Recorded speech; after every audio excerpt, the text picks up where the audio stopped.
Imagine being a completely average teenager, named Sora Mukajima, only to end up stranded on a chunk of rock, floating in a literal abyss. Stranded solo in a monster-crawling wasteland. His only game plan at first was running for his life, until running stopped being an option. Like they always say, comfortable lives breed soft people, but absolute nightmares forge absolute beasts. Flash forward 10 years. Sora's grip on reality was slipping, his mind fracturing, as he greedily absorbed the life force of every freak he slaughtered. Fast forward 50 years, and the dude was still on a relentless killing spree, tearing through and devouring over 4 million nightmarish creatures. By the time he dragged himself out of that hellhole, humanity was completely erased from his DNA, turning him into the ultimate apex predator, in a world currently getting overrun by its own monster apocalypse. But let's rewind. Sora found himself back in that hazy, depressing void, standing on that exact same hovering rock. Thick fog choked the ruins of crumbling, old-school European mansions, giving off heavy ghost town vibes, where nothing could possibly survive. Suddenly a silhouette cut through the mist. A mysterious dude locked eyes with him, waved away the smog and beckoned the teenager closer. His message was chillingly simple. He'd be chilling at the absolute brink of the abyss, waiting for him, gasping for air. Our main character snapped awake, tangled in his bed sheets. He rubbed his eyes, grumbling about having that exact same twisted nightmare. A sudden yell from down the hall warned him he was about to miss school, prompting Sora to holler back. Still, he couldn't shake the creepy feeling that both the abyss and that shadowy guy were intensely familiar. Swiping the steam off the bathroom mirror, he brushed off the vision as severe study burnout. He spat out his toothpaste just as his dad peeked in, teasing him about sleeping in. Rolling his eyes, Sora fired back, reminding the old man he was 15 now, and needed zero babysitting. Before snagging the bottle of mouthwash, he loudly roasted their cramped living situation, joking that a bigger apartment meant he wouldn't be subjected to his dad walking around in his birthday suit. His pops just laughed it off, dropping his usual promise about striking it rich and buying them a massive mansion, where Sora and his brother Riku could finally have their own spaces. Sora immediately called out the cap, reminding him he'd been peddling that same life for 5 solid years. His dad shrugged, admitting things were totally looking up anyway, since Riku enlisted in the military. Nodding, the teenager acknowledged. It had been 3 years since his older brother shipped out, secretly hyping himself up to follow in those exact same footsteps. Once he enlisted, he'd have to kiss this chaotic but cozy family dynamic goodbye. He'd be leaving behind a goofy dad who couldn't be trusted to do the dishes, and a fiercely strict mom who secretly had the biggest heart in the world. Deep down, Sora cherished his chaotic fam. If the universe could just freeze time right here, life would be absolute perfection. He always possessed this gut feeling that his suburban peace wouldn't last forever, but he completely failed to predict a massive, ominous tower literally crashing into their reality. At 15, our boy was clueless about how severely this monstrous structure was about to rewrite the entire history of the human race. One thing clicked instantly though. This obelisk was straight out of his recurring nightmares. Riku had frantically called, ordering them to obey the emergency broadcasts, and promising to rush home. Sora agreed, his voice trembling through the receiver. That exact phone call became the absolute last time they ever heard from Riku. Panic hit the airwaves, with Enka swearing up and down that locking your doors would keep you 100% safe. Obviously that was a lie. The TV channels quickly flatlined, leaving only a creepy looping radio message, ordering all civilians to instantly sprint to the nearest underground bunker. Refusing to lose hope, his mom frantically scribbled a survival note for Riku before they hauled their bags out the door. The streets outside were screaming pure apocalypse. Every military convoy roaring past was packed with heavily armed troops, looking absolutely traumatized.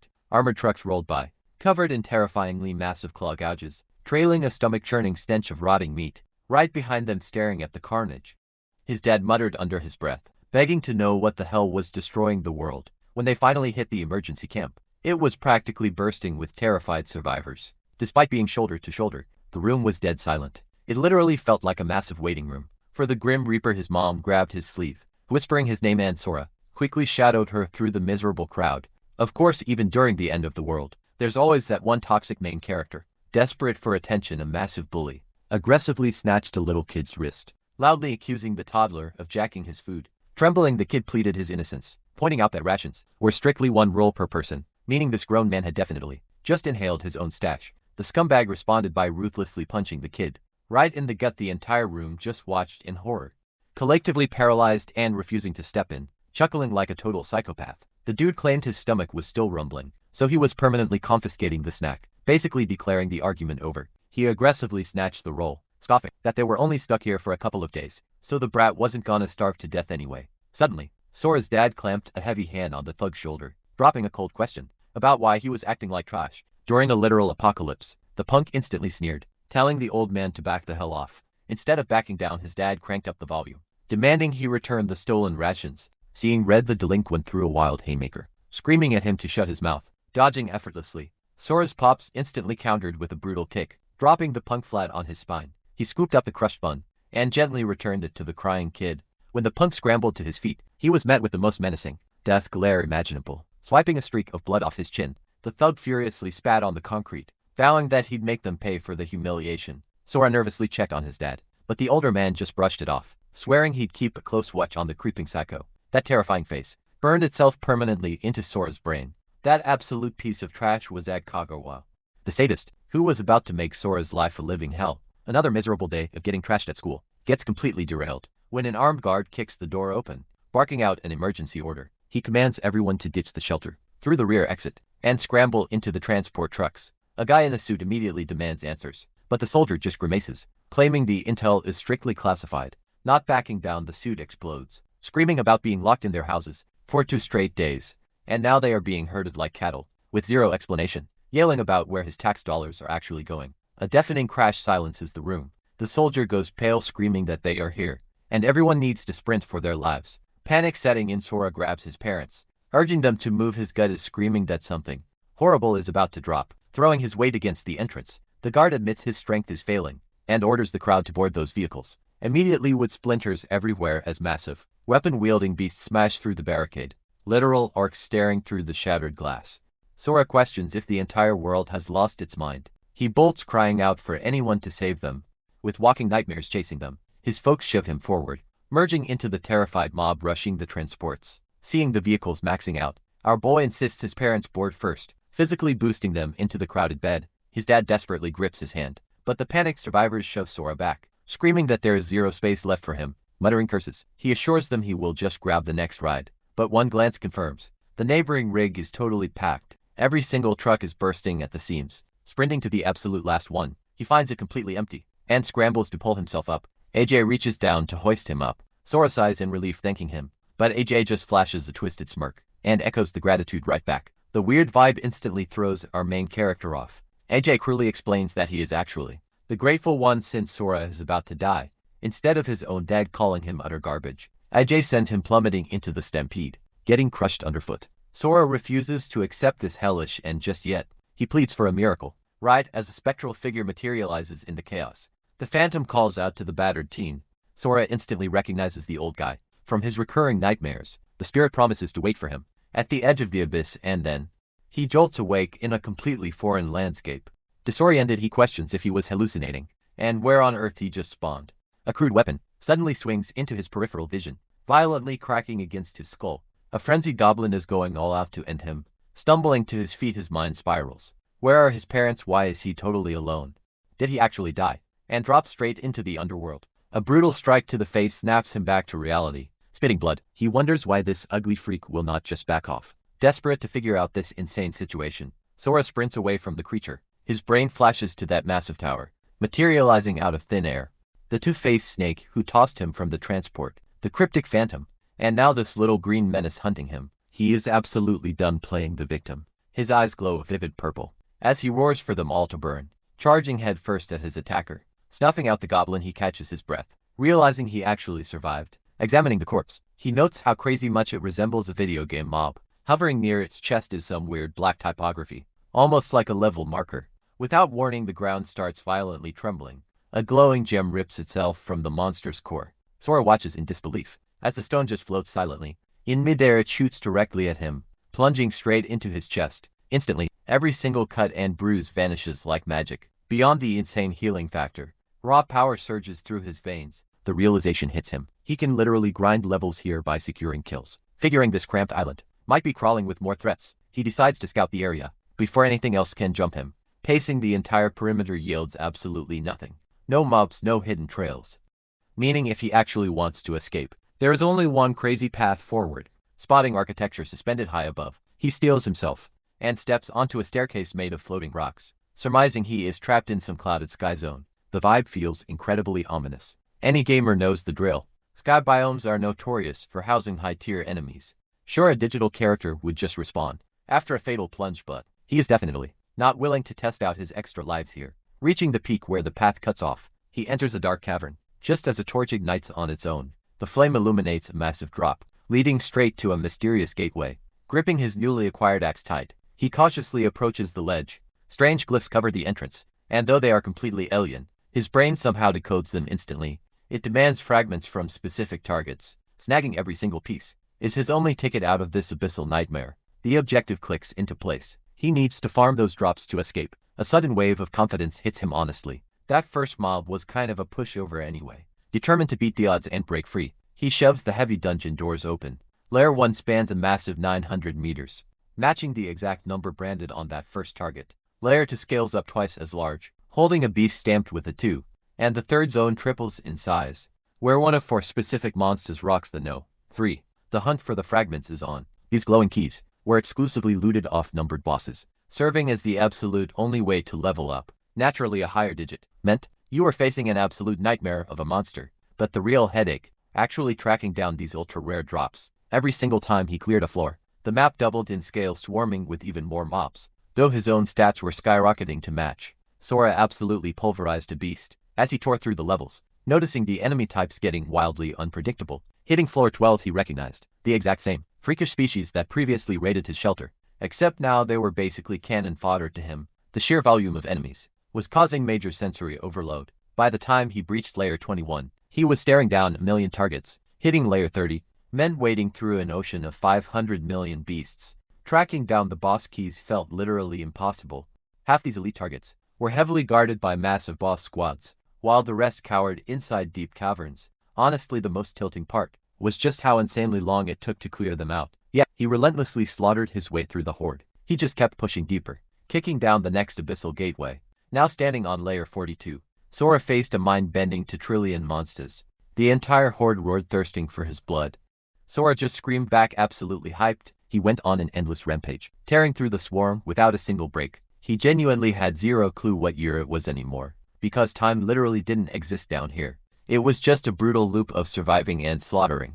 Catching movement from his peripheral vision, Sora decided that totally obliterating these freaks was the ultimate disrespect. He lunged forward, literally ripping a creature cleanly in half. Gripping its severed head in one palm, Sora just stared at the steaming, freshly ripped spinal cord dangling from his other hand. He vaguely wondered what his body count was at this point, but decided to do the math later. Tossing the gory trophy into the dirt, he started wondering if the floor boss was ever going to show up. Out of nowhere, the cavern wall violently exploded, revealing a massive mutated insect. Sora smirked, calling out the flashy entrance, hoping this bug held the drop he needed. He dug his heels into the cratered earth, launching himself directly at the creature's skull. It genuinely didn't matter how hyped up these bosses were. The outcome never changed. Even the most arrogant, seemingly invincible titans got completely one-shotted. Sora instantly brushed off the victory, realizing his god-tier power was making things boring. He looked around, incredibly frustrated about the missing layer 42 key. That was way overdue, he roared out in pure frustration. Flashback to that fateful year, when 20 massive structures abruptly spawned across the globe. Before society could even process the anomaly, swarms of nightmarish creatures flooded out, bringing humanity right to the brink of extinction. Casualties were astronomical. History dubbed a Judgment Day. But amidst the slaughter, a handful of survivors triggered an awakening, unlocking a bizarre holographic interface. These awakened individuals obtained godlike abilities. They essentially rebooted civilization, establishing elite hunter factions. Snapping back to the present abyss, Sora was sprinting after a stray creature, demanding the system reveal its stats. Suddenly, mystical chains bound the beast. Out of nowhere, ghostly voices echoed, screaming that some girl just popped a summoning scroll and needed to be stopped. Sora froze, realizing those were actual human voices. Was this a portal out? A massive grin wiped across his face at the prospect of escaping. He immediately dive-bombed the trapped monster. The abyssal interface desperately flashed red warnings, stating the portal absolutely could not handle more than 2 biological entities. Sora mentally declared that nobody was stopping his extraction. Glaring directly at the system prompt, he readied his strike. Meanwhile, back on Earth just outside Sector S, a girl was sprinting for her life, desperately trying to shake her pursuers. Mikuzono Aka, currently capped at level 19. Suddenly her foot caught a thick root, sending her crashing hard into the dirt. Total disaster. A female spellcaster groaned about the chase. The towering brute next to her ordered Ika to surrender the loot, mocking that a level 60 scroll was way above a noob's pay grade. Shiseido Shiba threatened to get violently creative if she didn't comply. Ika begged for her life, frantically reminding them that player killing was strictly banned, and they were risking major guild penalties. Shisei Toshiba at level 38 barbarian just laughed in her face. He coldly stated that he was the law out here. He offered a twisted deal hand over the item, and maybe she gets to walk away. With all her limbs trapped, she glared back, warning him that pushing her was a fatal mistake. Panicking, Aka screamed that they left her no choice, and instantly triggered the force summon. Shisei just trash-talked her, his eyes totally dead as he charged up a heavy strike, demanding the item one last time. Suddenly his massive blade froze mid-swing. A glowing magic circle erupted beneath them. Ika smirked, declaring that if she was going down, she was absolutely dragging them to hell with her. Shisei realized she was forcing a chaotic pull, and cursed her out. Ika fired back. That literally nobody could tame an elite beast. Pulled through a corrupted rift, the barbarian frantically screamed for his squad to interrupt her. Ika just shrieked, wishing them all a painful death. Instantly a massive shockwave of pure energy blasted the aggressive hunters backward. Shisei panicked, feeling the suffocating pressure. Realizing they were in serious trouble, a terrifying aura saturated the battlefield. The ambushers braced themselves, thinking a raid boss had arrived, only to stare blankly at a pathetic level 3 Cerberus. The tension instantly evaporated as they burst into hysterical laughter, mocking her ultimate trump card. She put her literal life on the line to guard that scroll, leaving everyone totally on edge about what kind of nightmare creature she was about to pull out. Out of nowhere, a single arm punched straight through the Cerberus.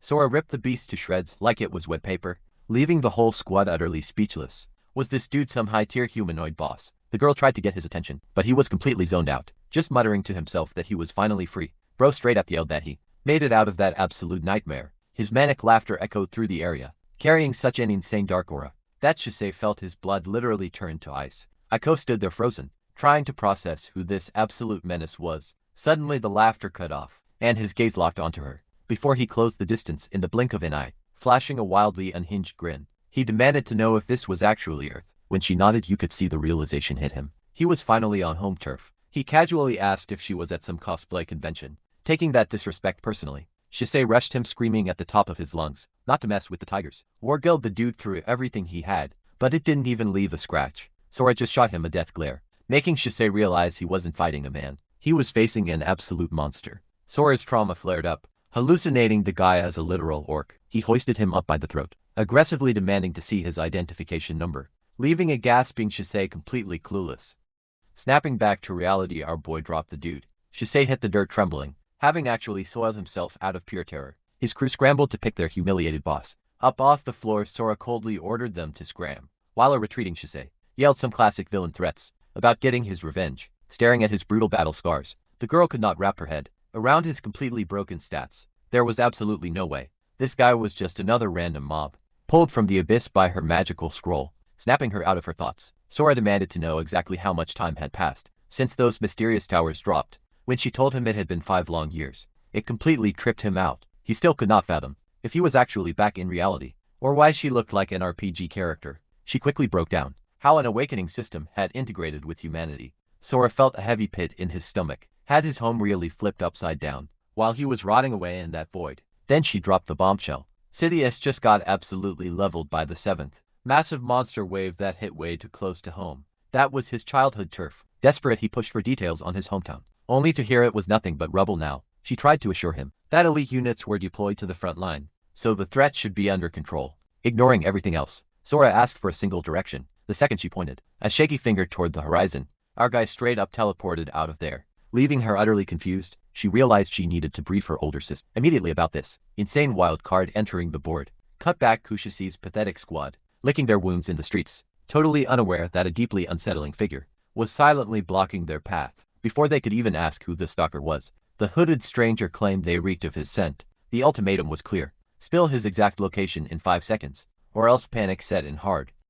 Trying to act tough, Shisei started running his mouth, demanding to know what kind of sick prank this weirdo was pulling. Time was up. In one flawless, blinding motion, the stranger sliced the entire squad completely in half. Just like that, the whole crew was instantly deleted. Meanwhile, deep inside the heavily fortified headquarters of the Tigers Roar Guild, the atmosphere was insanely tense. A desk worker delivered the grim news that Toshio's entire unit had flatlined, while Sonozaki and the ultra-rare scroll had completely ghosted them. Her boss scoffed, calling his own fallen men absolute garbage. Furious, they got outplayed by a pathetic level 19 magic user. But Richi Mukai, their ridiculously overpowered level 118 storm priest, wasn't having it. He inspected the data, and realized his men were wiped out in a single, devastating strike. He swore to hunt down the executioner, and his second-in-command fully backed the play. Reichi barked out orders to track down Sonozaki and drag her in for an interrogation. Nobody disrespects his guild without paying the ultimate price. Right at that moment, a violent gust of wind ripped past him. It was Sora. Reichi instantly choked on the overwhelming stench of fresh carnage. Completely stunned by this phantom, that blur was heading straight for a highly lethal dead zone. Realizing this monster wave was a totally different breed, Reichi knew some heavy hitters were moving. In the shadows, the monolithic tower, that had been asleep for 5 straight years, was officially waking up, sensing a bloodbath. He immediately radioed every search squad to fall back. It was a code red situation. Back to our boy. Sora was parkering across the broken landscape, like a missile refusing to slow down, until he breached the quarantine borders of his city. Looking around, it finally clicked. While he was fighting for survival in the dark depths, his hometown had literally morphed into an apocalyptic wasteland. He flashed back to his early days in the void. He was hopelessly weak to survive. He had to shut off his emotions, grinding until he was completely numb. He nearly lost his humanity entirely, but the clinging hope of seeing his family again was his only anchor. Those terrifying creatures that used to give him nightmares, now they were just pathetic stepping stones. Staring at the wreckage, he sent up a silent prayer that his parents and brother made it out alive. The vibrant, bustling streets, he remembered, were totally reduced to dust and concrete. Entire skyscrapers were snapped in half, like twigs from some cataclysmic force. Yet strangely, there were no casualties scattered around, proving a successful mass evacuation had taken place. This was officially a ghost town. Finding his old apartment, he literally tore the door off its hinges, quietly whispering that he was finally back. The inside was completely trashed. Deep down, he knew his family wouldn't be chilling in a war zone, but he just had to see it with his own eyes. This place held every good memory he had left. Walking through the debris, something caught his eye on the kitchen table. It was a handwritten note from his parents. The letter revealed that the government had officially declared him dead, but his folks flat out rejected that lie. They packed up his room but left his essentials behind, keeping the ultimate faith that he'd return. They even went out and bought fresh clothes, in larger sizes, neatly stacking them up, so he'd have gear that actually fit his new build. They left a marked map directing him to Safe Zone 6, begging him to track them down.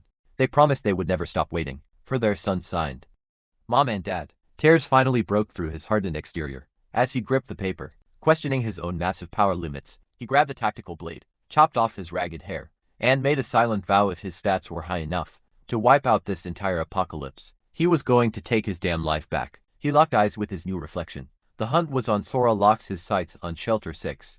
The holographic map points dead east, but the streets ahead are completely wiped off the grid. No road, no problem.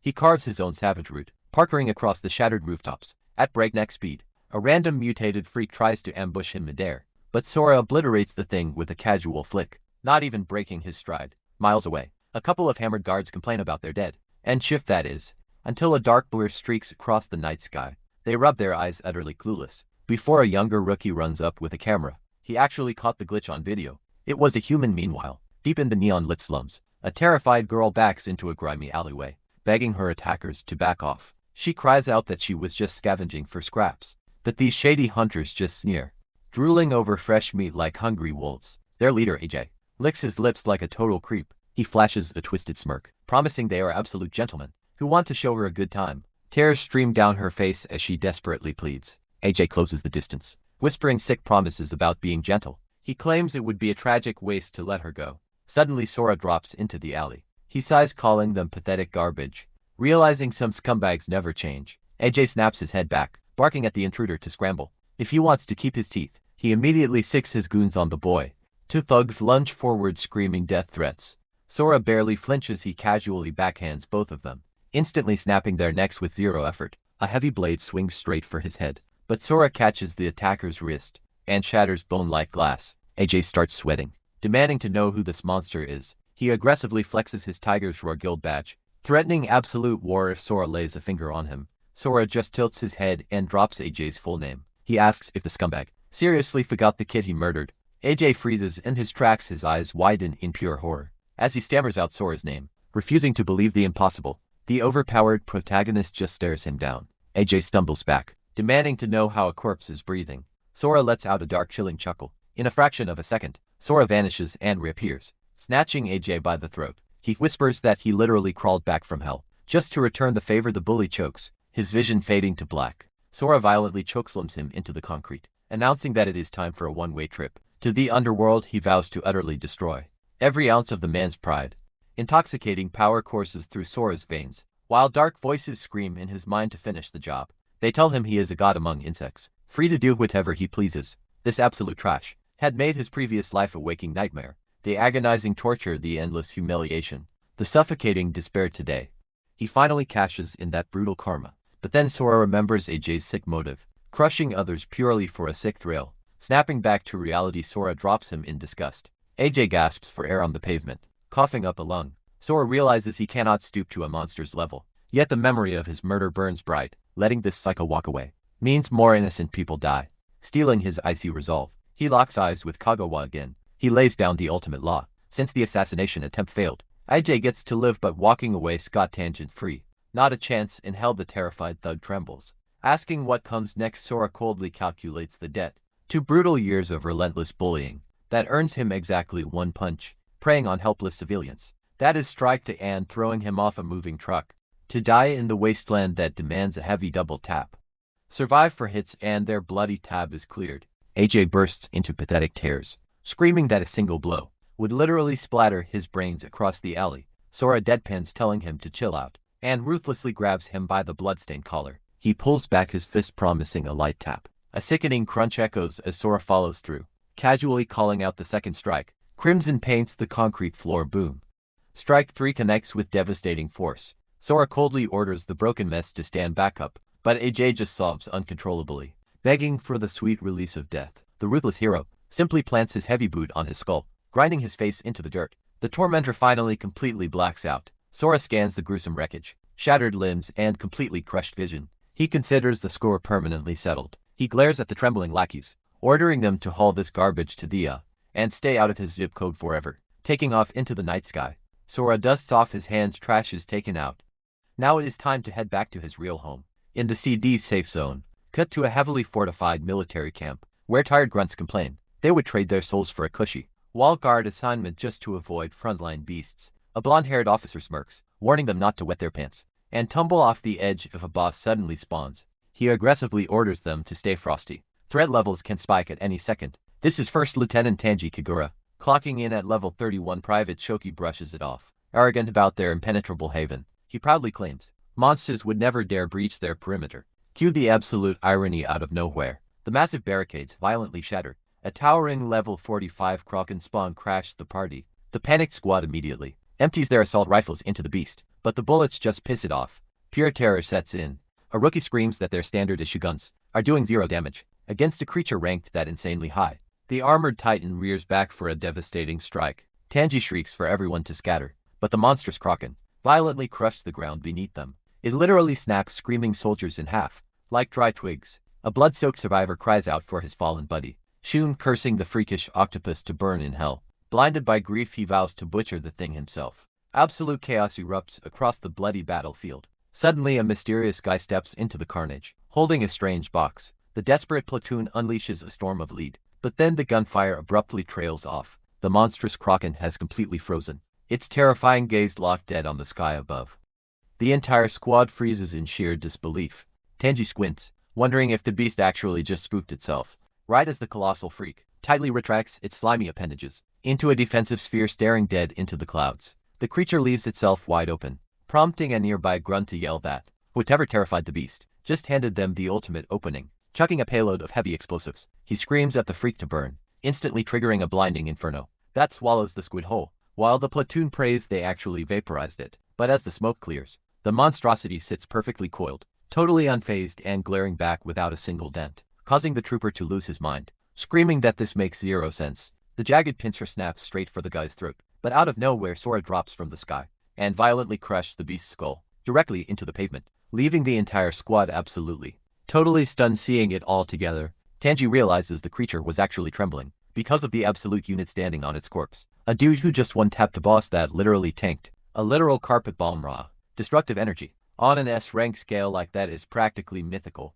and Tanji swears he has never laid eyes on this overpowered anomaly in his entire life. Desperate for answers, he blindly triggers his appraisal ability, only to get slammed by a massive error screen that completely shatters his expectations. The UI utterly blanks out his stats, flashing a terrifying system warning.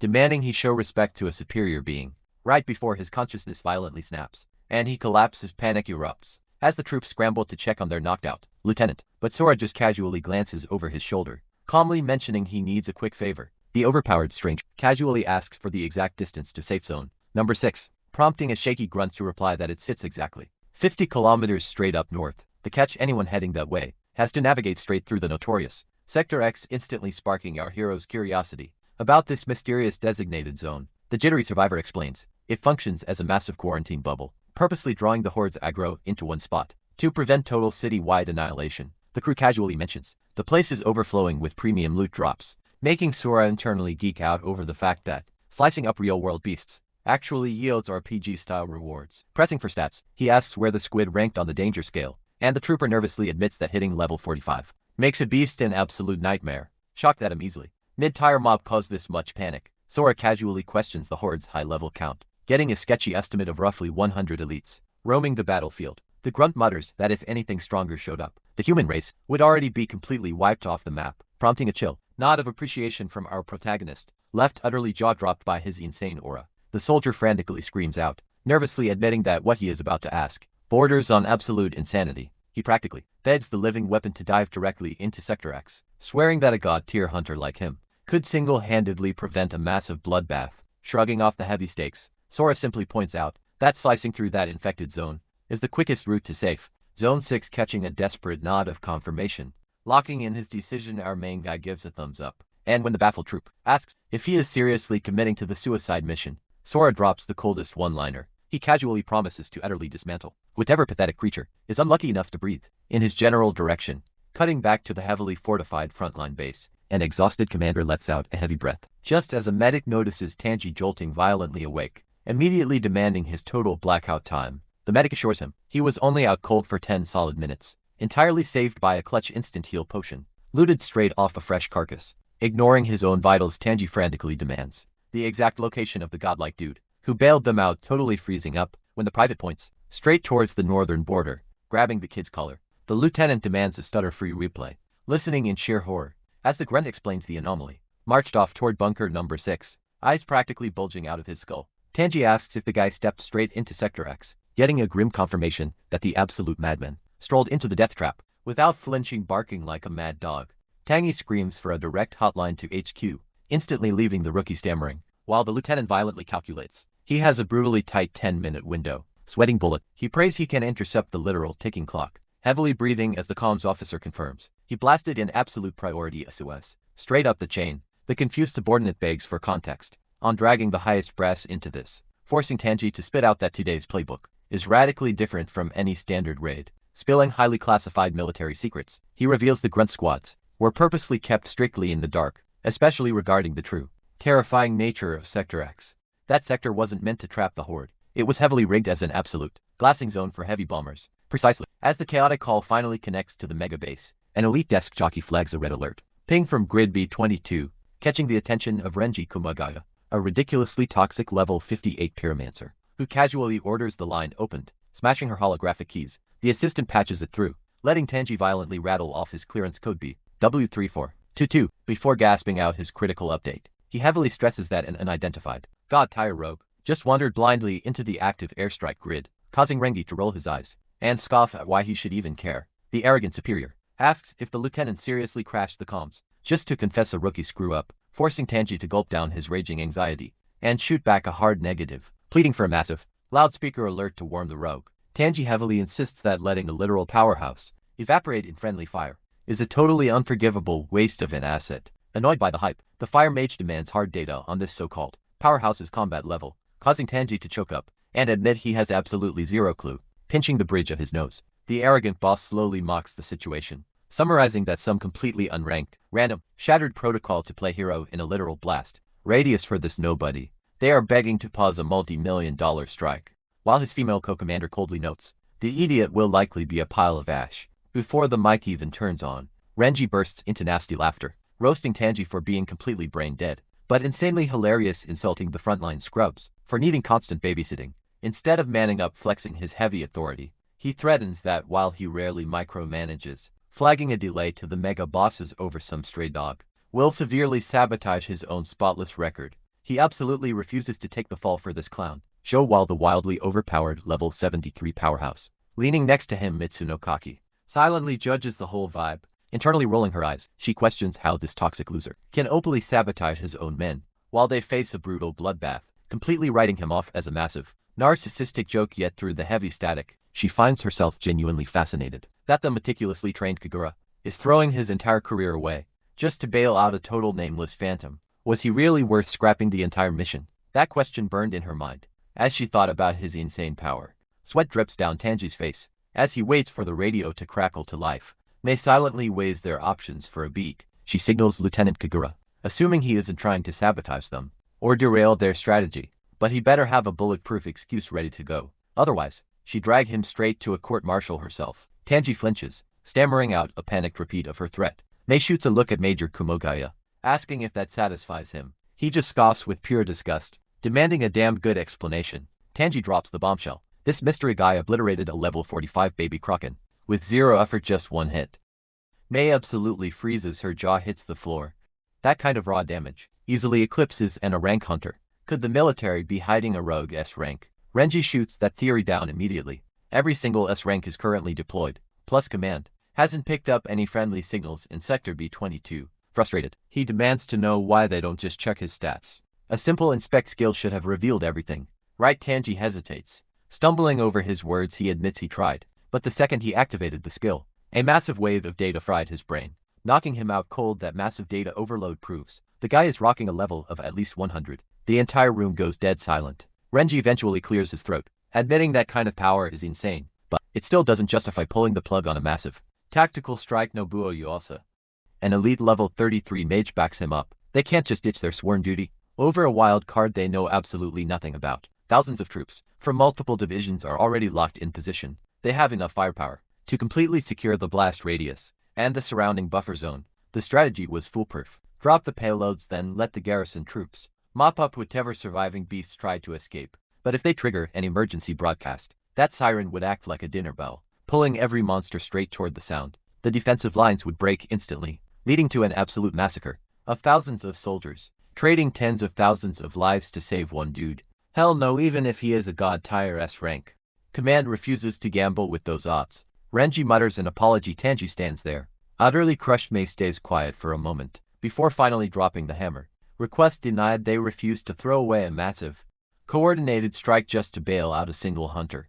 The decision is set in stone. Click, the line goes dead. An oppressive silence falls over the squad, as Tanji slowly drops the phone. Looking completely defeated, a fellow private steps up, trying to comfort the lieutenant by saying he did everything possible. But Tanji just grinds his teeth, white-knuckling his fists in pure rage. He forces out that this is just the harsh reality of war, and the big picture is what actually matters. The private stares at his commanding officer, then zeroes in on the vehicle keys, clipped to Tanji's belt in a flash. He swipes them. Tanji barks at him, demanding to know what he's doing, and ordering him to stand down. The airstrike is dropping any minute, but the soldier refuses. He shouts that he still has 6 minutes on the clock. Plenty of time. He sprints toward a Humvee. Rengi loses it, screaming at Private First Class Shoki Matsura that he's begging for a court-martial. He barks the order to return to formation immediately, but the Humvee just burns rubber, tearing down the road. Another trooper asks if they should intercept him. Lieutenant Tanji just tugs the brim of his cap down. His voice heavy, he tells them to let him go. The kid made his choice, and knew exactly what the consequences were. Gripping the steering wheel, Shoki prays he makes it in time. Little did this reckless private know, the absolute unit he was racing to save was about to become humanity's greatest weapon. Casually one-shooting elite beasts left and right.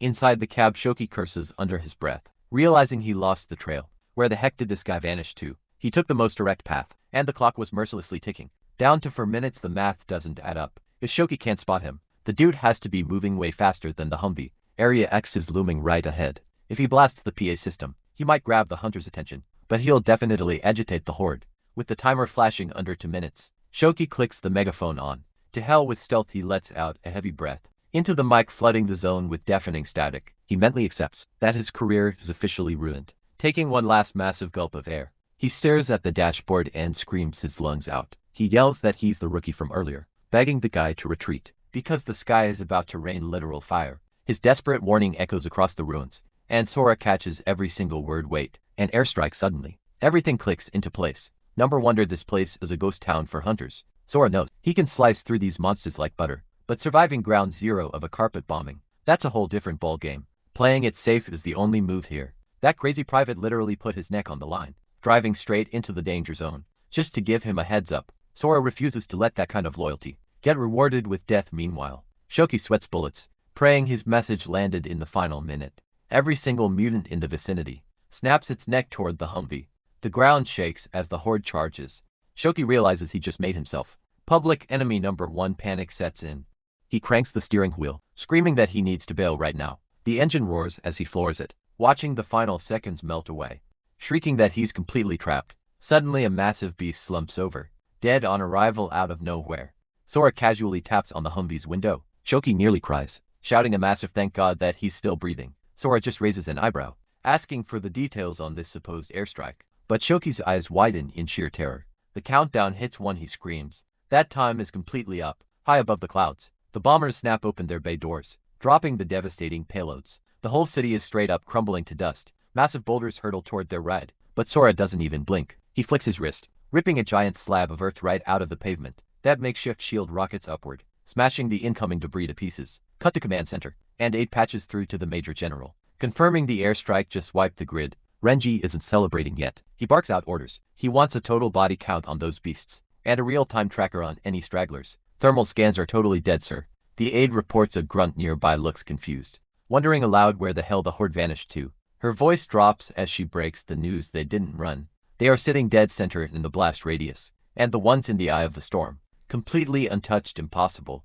Renji snaps, slamming his fist down. He demands a live feed from the drones. Right this second, fingers flying across the keyboard. The aide throws the aerial view onto the massive jumbo. Tron gasps fill the room as they try to figure out if the freak somehow manifested a force field. Then they spot it right in the epicenter. A cloaked dude is literally surfing on top of a gargantuan beast. Renji's eyes widen, just as a monster lunges straight at the camera lens. The Leviathan screeches, sending shockwaves into the atmosphere. Static floods the monitor as a massive, scaly fist violently pulverizes the drone into scrap metal. Signal lost. We are completely blind out there. The aide yells over the chaos. May steps up, eyes locked on the dead screen. Intel said this horde would be built different, but that level of coordination is insane. They actually knew we were watching. She whispers. Nobuo's jaw clenches so hard it might snap. He starts screaming for an immediate, full-scale evacuation of all troops from the garrison. May greenlights the total pullout, ordering the rear guard to fortify the perimeter walls. But the aide's voice shakes. Mom, they aren't pushing toward the barricades.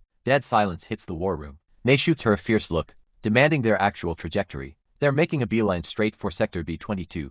The aide stammers. It hits May like a freight train. That's exactly where their wild card, Rogue Hunter, vanished to. She reroutes every single eye in the sky to Sector B-22 to see what kind of madman actually stalled a monster apocalypse. Back in the kill zone, the dust settles into an eerie, dead quiet. Shoki peeks out, shaking like a leaf, praying the airstrikes are over. Holy crap, he actually survived. He's practically doing a victory dance when Sora shatters his vibe. Keep your guard up, Sora mutters flatly. If we didn't turn to ash, neither did those freaks. And guess what the whole swarm is? Zeroing in on their exact coordinates. Sora's instincts flare up. He shoves Shoki toward the dirt, sensing massive hostile energy, closing in at breakneck speed. Shoki stumbles, asking if it's just friendly recon tech. No chance. Those beasts just swatted a military drone out of the sky. A tactical IQ they've literally never shown before. Sora glares at the horizon. Save the shock for later, he growls. Over the ridge, an absolute army of colossal titans breaches the skyline, staring right at them. He barks at Shoki to ditch the area like yesterday, but Shoki is frozen, staring upward with pure terror as his system displays the insane stats, hovering over the horde. Are you kidding me? He panics. This is an elite death squad, and their boss is pushing past level 90. Worse, that hellfire bombardment didn't even singe their fur. Shoki's brain goes into full meltdown mode. They are absolutely cooked, but Sora just stretches his neck, casually pointing out that they didn't take any damage. Either if heavy artillery can't put them down, I'll just beat them to a bloody pulp with my bare hands. He smirks. He orders Shoki to bunker down in the trashed off-roader, then blasts off like a rocket, literally parkering up the Titans' bodies. He is slicing through the lower-tier mobs like butter. The level 90 raid boss swings a massive haymaker, but Sora catches the catastrophic blow, dead in its tracks with one single hand. Locking eyes with the behemoth, his gaze is ice cold. The beast tries to yank its arm back, but Sora uses its own momentum to rip it off balance, before launching himself miles into the sky. The alpha beast instantly registers the lethal aura, radiating from above. Sora dive bombs like a meteor, His fist, connecting perfectly with the monstrosity's skull, the impact straight up, vaporizes the Titan's head into bloody mist, as the massive corpse crumples, landing flawlessly on the remains. Our boy locks sights with the shadowy, cloaked boss. Sora narrows his eyes, admitting he couldn't even detect the guy's aura, hiding up there. The hooded creep just smiles a twisted grin, and whispers, "Found you at last." Grotesque writhing tentacles slither out from beneath his dark robes, probing the dead Titan beneath them. He repeats himself, his voice dripping with sinister obsession. He dubs Sora the Seed of the Abyss, demanding the filthy thief hand over what was stolen. Sora just tilts his head, completely lost by the supervillain monologue. The freakish guy snarls, declaring that anyone who dares to hijack another being's sacred power is getting a one-way ticket to the afterlife. Without warning, razor-sharp appendages whip straight for Sora's throat, but our overpowered MC casually catches the lethal blades midair without breaking the sweat. "If that's your game, you aren't killing anyone today," Sora taunts, but suddenly a massive shadow eclipses him from above. Another colossal beast pile drives its palm right onto Sora, trying to crush him into the dirt. High above, a military lens catches it all. The hooded psycho glances up, scoffing at the Odin's crow spying on them. He instantly writes it off as pathetic human garbage. Down below, Sora effortlessly pries the giant hand off his body, calling up to the weirdo, "Hey, if you actually want me dead, you're gonna have to try a hell of a lot harder." He twirls his spear, lunging for the kill, but the villain's body warps into shadow and phases out of reality. Sora skids to a halt, scanning the empty air. The psycho's voice echoes from the void, gagging over the fact that absolute trash-tire humans dare to monitor him. He finds their pathetic tech absolutely revolting. He snaps his fingers toward the sky.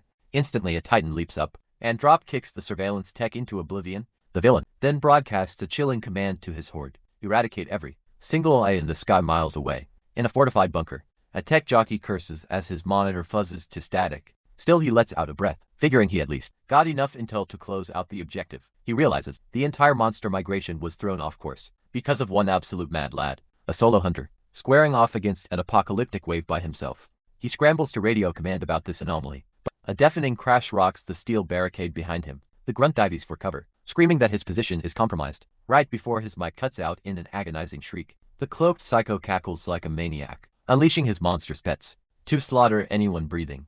Sora's eyes darken, his grip tightening on his weapon with pure rage. He flashes back to Shoki's desperate words, how a powerhouse like him could literally save humanity, and how the kid risked everything just to drop a warning nearby. Shoki panics, yelling that some kind of tech got wedged in their wreckage. Sora's jaw clenches so hard it could shatter glass. His aura explodes as he locks onto the villain, growling, "If you want to end a raid, you always decapitate the final boss first. Look, the math is simple. If you want to keep the body count at 0, you gotta speedrun these villains." The colossal beast violently swings its massive fist, but Sora effortlessly sidesteps the strike. He realizes instantly, ever since that creep fused with it, the Titan's damage output has completely skyrocketed, tracing the dark energy radiating across the cracked pavement. Sora realizes this dude just refuses to stay down. What's actually tripping him up, though, is the freaky resemblance. The villain looks practically identical to him, out of absolutely nowhere. The imposter manifests a pitch-black blade.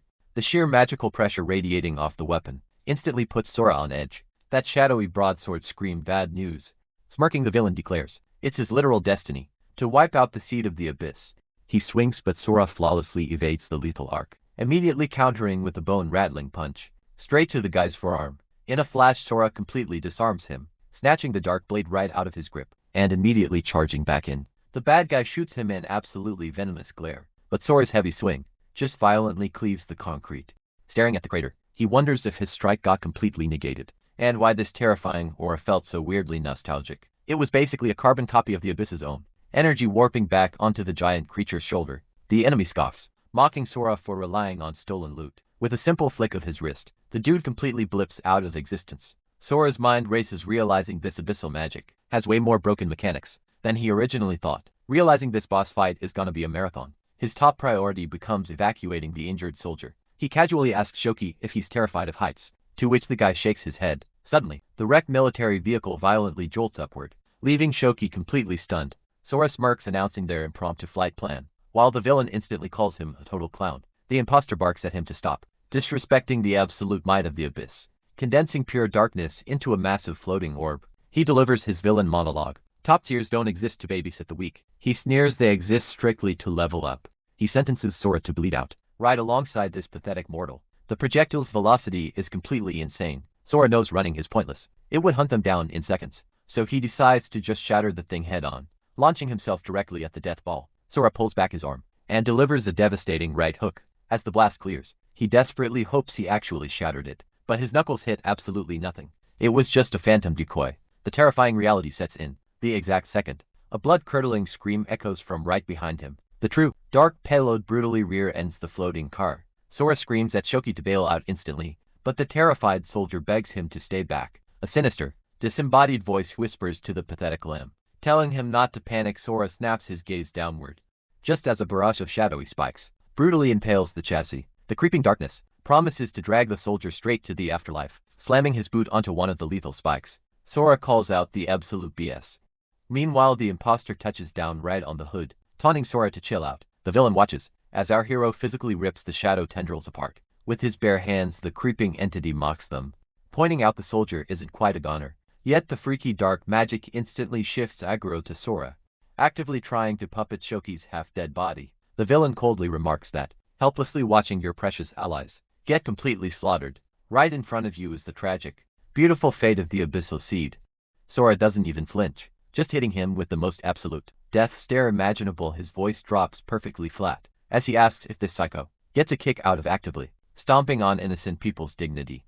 The imposter just cackles like a maniac, effortlessly manipulating the dark tendrils. Why even ask the obvious, he sneers, instantly triggering a devastating ultimate attack. Obsidian Storm, a savage barrage of dark projectiles, mercilessly shreds through Sora's clothes and flesh. Unbothered, Sora taunts the guy, asking if that weak combo is really his maximum output. The dark matter violently detonates right on top of him, but as the smoke clears, Sora is already winding up his fists. Spit. That literal trash like him makes him physically sick. Our boy explodes into motion. He viciously shatters the barricade of dark spikes with a single blow, rushing the villain down at blinding speeds. He reaches out and secures Shoki's limp body in a flash, but the soldier's eyes are completely void of life. The parasite has him, forcing his puppeted limbs to violently pummel Sora, with a ruthless combo tanking the hits.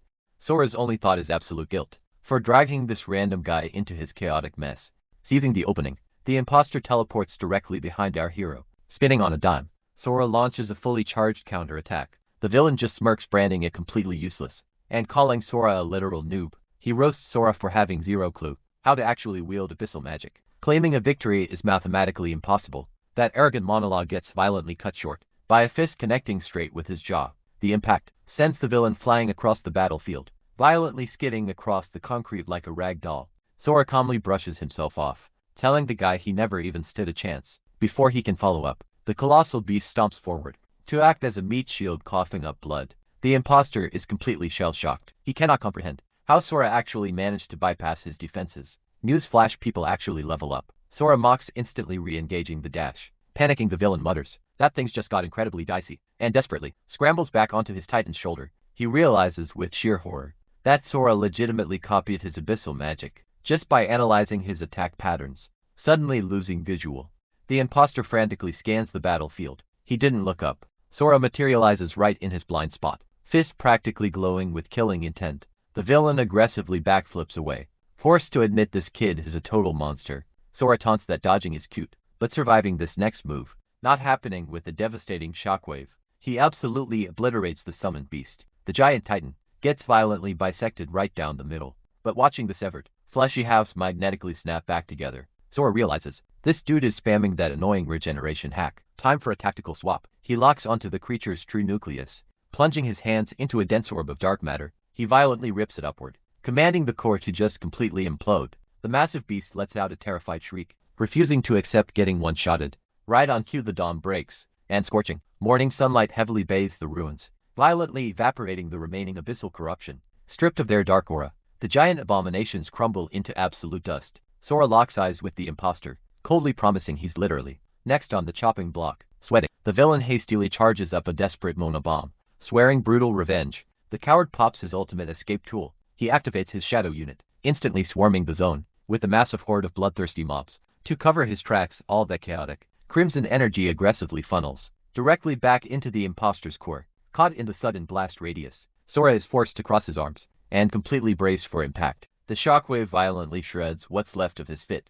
Lowering his guard, Sora's jaw drops. The battlefield is totally empty. He can't believe this high-tier villain genuinely burned an ultimate skill, literally just to rage quit the lobby. Sighing over his absolutely ruined drip, he checks his pockets and lets out a massive breath of relief. The treasured photo of his parents didn't get a single scratch. Yanking open the mangled car door to check on Shoki, Sora softly mutters that this soldier definitely has people praying for his safe return too. Sora snatches the necklace off his chest, digging a makeshift grave for Shoki in the dirt. He vows to carry the fallen warrior's legacy with him. This wasn't the end of the shadow threat, not even close. The enemy had devoured way too many souls, making a surprise attack inevitable. At any given second, the villain's sick promise echoes in Sora's mind. He would be forced to watch his loved ones perish, right before his eyes. A twisted, so-called beautiful destiny. Realizing he absolutely cannot let that monster reach the safe zone first, Sora launches himself forward. Racing against the clock, he completely abandons Area X. Meanwhile, military scout drones swarm the abandoned sector. May barks orders through the comms, demanding a full sweep. She wants the perimeter locked down tight. Not even a glitch in the matrix slips past their radar. Ground troops scale the rocky terrain. One scopes out the carnage, radioing the director to confirm. The beasts are already rotting corpses. Staring intensely at the monitor, May acknowledges the report. Her gut twists, fully aware the massacre had gone down way before they arrived. She commands her squad to rip through the drone footage and flag every tiny detail. The cratered landscape screamed of an epic showdown, confirming Lieutenant Kagura's wild theory. An absolute unit of a hunter tanked the carpet bombing and single-handedly shredded the monster wave. Suddenly a tech guy shouts out, waving a fully intact memory drive, pulled from the wreckage. They immediately boot up the files May leans in, piecing together the timeline, involving Private First Class Matsura's final moments. He marched straight into the blast radius, meaning the dude standing beside him had to be the mystery powerhouse. Down in the dirt, the recon unit closes in on a corpse. A grunt spots glowing loot scattered in the dust, a premium stamina flask, a wicked ancient, a rank royal blade, and a glowing, mysterious golden cube. His buddy asks what he's staring at, prompting the first guy to nervously kick dirt over his jackpot. Nothing. He stammers, but his commanding officer isn't buying that garbage, sliding down the ridge to catch him red-handed. The boss demands to know if these epic teardrops fell from the boss monster. Pocketing squad loot is a straight-up felony, and the kid knows the drill. Sweating, the rookie stares at the shiny gear, asking how they're chopping up the profits. The superior smirks, telling him to chill. He only wants the cube. The rookie immediately shuts that down. Everyone knows a flashy box like that screams legendary artifact, but the veteran officer grips the kid's shoulder tight, warning him not to push his luck. Cornered and outcranked, the kid surrenders the cube as the rookie trudges away. The corrupt cop gloats over, scoring a literal gold mine. Cut to evacuation shelter 6. Sora finally hits the gates, glancing up at the massive barricades. He notes the absolute lack of battle damage. Survivors throw weird glares his way, mostly because the dude is strutting around, totally shirtless, expanding his senses. Sora realizes the shadow monster is nowhere close. Actually, there isn't a single heavy hitter in the vicinity, but without an alpha guarding the yard, this entire sanctuary is a sitting duck.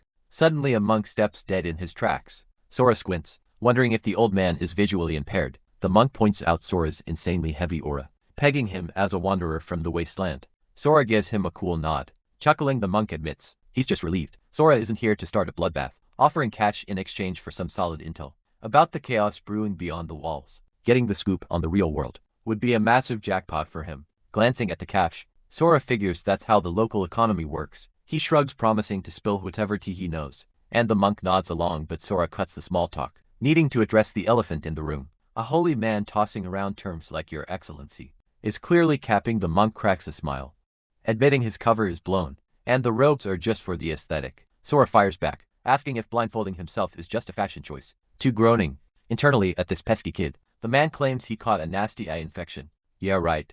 Sora can literally feel an insane, predatory energy leaking from behind that cloth. The guy is definitely masking his true stats. For a reason, turns out. There's a total beast playing dress up in this safe zone. Flipping the script, Sora asks what the fake monk wants to know. The man leans in, desperate to hear about the apocalypse happening outside, pointing at the heavy artillery lining the barricades. He knows the military is prepping for all-out war. The clueless civilians might be oblivious, but he felt the shock waves from distant explosions, and needs the rundown playing it cool. Sora claims ignorance, making up a story about running errands when the southwest quadrant blew up, forcing him to run for his life. The monk smirks instantly, realizing the kid is smurfing his power levels too. Still, he hands over the cash, thanking him for the crumb of intel, which Sora casually brushes off. Walking away, our hero questions if this secret powerhouse operates solo. Tracking these invisible threats, he can't help but wonder how many hidden titans are actually lurking in the shadows. Plus, he needs to keep a low profile. It's wild that camp security lets a shady dude like that roam unchecked. Humanity's defense system is looking super sloppy, probably because everyone is focused on the mutant monsters. Sora ducks into an apparel shop, finally copping some fresh drip, using the fake monk's hush money dripped out. It was time to hunt down his missing parents. Sticking to the classics, he flashes a faded photograph to a random girl on the street, asking if she recognizes the couple. Instantly the girl completely freaks out, stumbling backward and aggressively denying everything. Sora narrows his eyes. She looked like she just made eye contact with a ghost. He's scoping out the paranoid locals, when some random street punk suddenly barks at him. Sora doesn't even flinch. He just lets his terrifying aura explode, and demands to know what the guy's problem is. The punk stammers, pointing out that Sora screams out of towner, and creeping people out by flashing a photograph. At dead of night unbothered. Sora shoves the picture forward. You recognize them, the thug admits. The whole block is talking about the weirdo with the photo, but he demands to know Sora's actual business with the couple. I'm their kid, Sora drops casually. The punk's eyes go wide, he stumbles back, sweating bullets, as he asks if Sora is that black-haired boy, praying it's a sick joke before he can answer. A massive delivery truck totally loses control, barreling straight towards Sora's spine, but the second it makes contact, the entire metal cab crumples against his body, like a cheap tin can. The street punk's jaw practically hits the pavement. Sora brushes off the wreckage like dust, apologizing and asking the guy to repeat the question. He totally tanked a multi-ton vehicle without a single scratch. Absolutely paralyzed by fear, the thug squeaks out a greeting, realizing it actually is the lost son. After all these years, he frantically points down the block, desperately giving directions to the family estate. Sora throws him a quick nod of thanks and strolls off, leaving the punk wildly waving goodbye, like his life depends on it. Once Sora is out of earshot, the guy sprints in the opposite direction, totally panicking. He has to warn the whole gang immediately. Meanwhile, Sora strolls down the pavement, connecting the dots. A random street enforcer, knowing his parents' exact address. Major red flag. Growing up, his folks were literally the sweetest people alive. And in this messed up world, toxic leeches always prey on the absolute kindest souls. But the era of them getting bullied is officially over. He's home, stepping up to the final address. He scopes out the property line. A literal fortress of a mansion towers over him. He squints, guessing that the recent monster wave probably left a bunch of luxury real estate totally abandoned for his parents to claim. No big deal. He raps his knuckles against the heavy oak doors, only to hear a gruff booming voice from inside, demanding to know if the day's hit is finished. The heavy door swings open.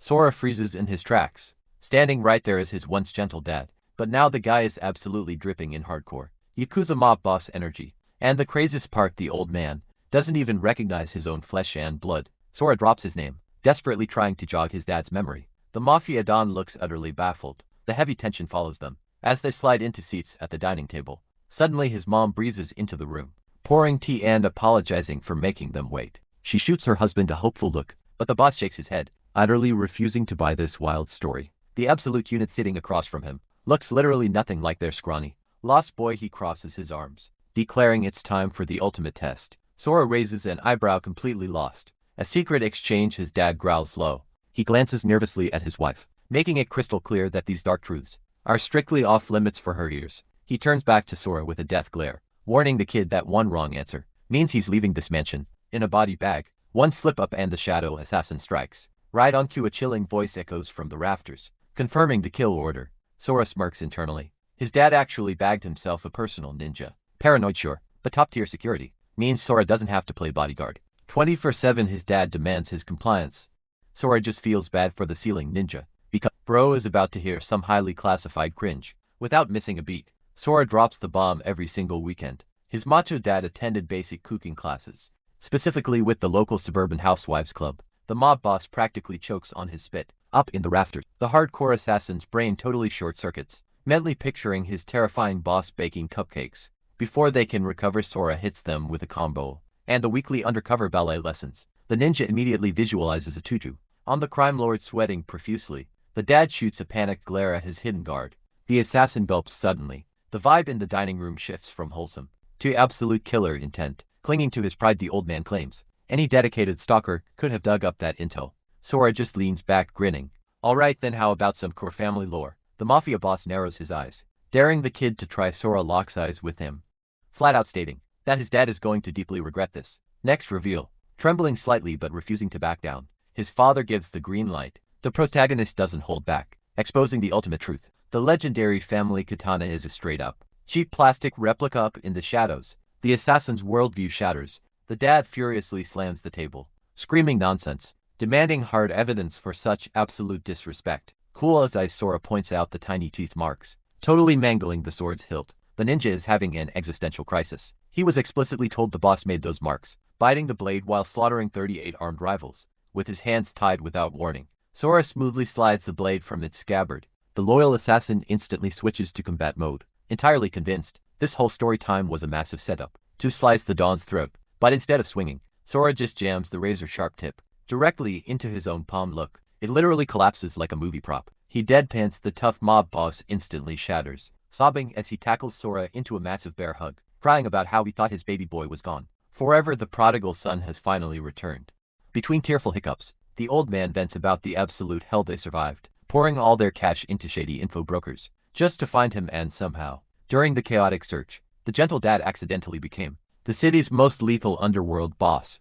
Sora chuckles at the sobbing gangster, awkwardly asking if the ceiling ninja wants to hop down and join the family reunion. Up above, the elite killer is having a total mental breakdown. He served a master who supposedly bathed in the blood of his enemies, and yet here he is, watching the most ruthless man in the city cry like a toddler. Witnessing this highly classified, honor-destroying moment, the assassin decides his best survival tactic is sprinting to another country. But as he moves, Sora's grip crushes his ankle. Hold up, Sora smiles. Dad wants a word. Fast forward 5 minutes, and it's the most awkward four-person dinner party in history. Wiping his nose, the mafia boss glares at his ninja, muttering that out of the entire hit squad, Okai is literally the biggest loudmouth snitch in the business. Sora casually sips his tea, letting the assassin know that if the Tuta story hits the streets, he's a dead man sweating through his mask. Ochi aggressively swears absolute silence, thinking to himself that these two terrifying weirdos are 100% genetically related. But his mom immediately shuts down the threats. Oki looks at the madam, visibly touched, but she hits him with a death glare, warning him to keep his mouth shut. Oki bows his head, totally submitting. Meanwhile, his dad completely ruins the tension, loudly bragging about how relieved he is that Sora didn't expose his embarrassing snoring or sleep farting habits. His mom just deadpans, pointing out that he literally just snitched on himself. For a split second, Sora feels like he's been dragged right back into the suffocating chaos of the abyss. He finally thought he was safe at home, until the front door violently swings open. That same street punk from earlier barges in, yelling for his boss, and claiming some white-haired kid is hunting him down. The punk freezes mid-sentence. The second his eyes lock onto our boy, Sora tilts his head, casually asking if he's the guy he's looking for. The thug instantly starts sweating bullets. Visibly shook. It is you. The punk stammers immediately, trying to front by bragging that, while Sora might hit hard, they've got the massive numbers advantage. He accuses Sora of plotting to assassinate his boss, demanding to know if he's secretly working for the Tiger's Roar gang. Instead of answering, Sora lunges and locks in a brutal leg grip, staring literal daggers into the punk's soul. Sora shoots a chilling glance at his dad, asking why he hasn't formally introduced his own flesh and blood to his crew yet. Stepping up, the old man proudly announces that this absolute unit is his son, the exact same kid who vanished off the face of the earth 5 years ago and just miraculously walked back through the front door. The dad tries to hype up Sora's stats, only to awkwardly realize he has zero clue what his kid's level actually is. Without missing a beat, Sora drops a massive bombshell. He doesn't even have the system. The entire room goes dead silent in shock. Just drop as the crew demands to know how anyone could possibly survive the brutal fallen zones for 5 whole years, completely systemless. One of the thugs scoffs, claiming that without system support, getting past level 10 is mathematically impossible, no matter how insanely hard you grind. Another lackey starts losing his mind, wondering what kind of sick joke this is, furious that this so-called powerhouse is technically just a glitchy, systemless noob. The ponytailed punk shakes his head, convincing himself they must have massively overestimated the kid. Still, he can't wrap his brain around how raw beginner completely tanked that massive impact earlier, without taking a single scratch. Looking down on them like actual trash, our MC coldly challenges them to whip out their precious system and try scanning his stats themselves. The punk looks totally lost, mocking Sora for not even knowing the absolute basics. Since he's unawakened, he smugly explains that, while the system easily flags monster levels, peeking at another human stats requires an ultra-rare inspection skill. His dad backs this up, chiming in that barely any top-tier hunters even possess that kind of overpowered ability. But the thug smirks, bragging that their boss actually has it equipped. Hearing this, Sora turns to his dad, practically daring him to run the skin, secretly hoping this skin might spit out some crucial lore about the abyss. The whole squad crowds around the boss as he fires up the skill. Glancing over, Sora asks if his mom wants to peep his stats too. She just warmly smiles, saying she cares way more about just being physically close to him again, plus a mother's intuition, already tells her exactly how strong he is. The entire room gasps. The second the system interface pops up, over Sora sweating profusely. His dad mutters that he keeps spamming the skill, but the result is a dead end. His screen is showing absolutely zero data. He breaks down the two possible theories. 1. The system is completely ghosting Sora, because he isn't integrated into the network, or 2. His actual power level is so astronomically high that it straight up broke the scanner's limits. The weirdest part, even without system integration, his basic name tag still hovers above his head, plus applying basic logic here. If Sora was truly a level cap scrub, the Abyss would have turned him into Monster Chow. On day 1, his dad concludes that his son's power is literally off the charts, dying to know what kind of hellish training arc his boy went through during those 5 missing years, but his mom quickly redirects the vibe, reminding everyone they should just be hyped. He's breathing, she knows her baby boy is tough as nails, acknowledging the sheer brutal trauma he must have survived, just to find his way back. Hearing those words, RMC's voice utterly cracks, tears flooding his eyes, as violent flashbacks of the Abyss mercilessly crash over him. The stone-cold badass finally shatters. Sobbing like a kid, he desperately tries to comfort her, promising that the nightmare is permanently over. Now that he's home, begging her not to shed another tear. Standing off to the side, his dad watches the emotional reunion unfold, vigorously fighting back his own waterworks. Clearing his throat, he immediately signals his goons to pack it up and step out, ordering them to give the mother and son some much-needed breathing room. The second he slides the door shut, the boss mode reactivates. He turns to his crew, demanding to know what the hell is holding up Gyro's squad since they've been missing in action for over 2 solid hours. Back inside the quiet room,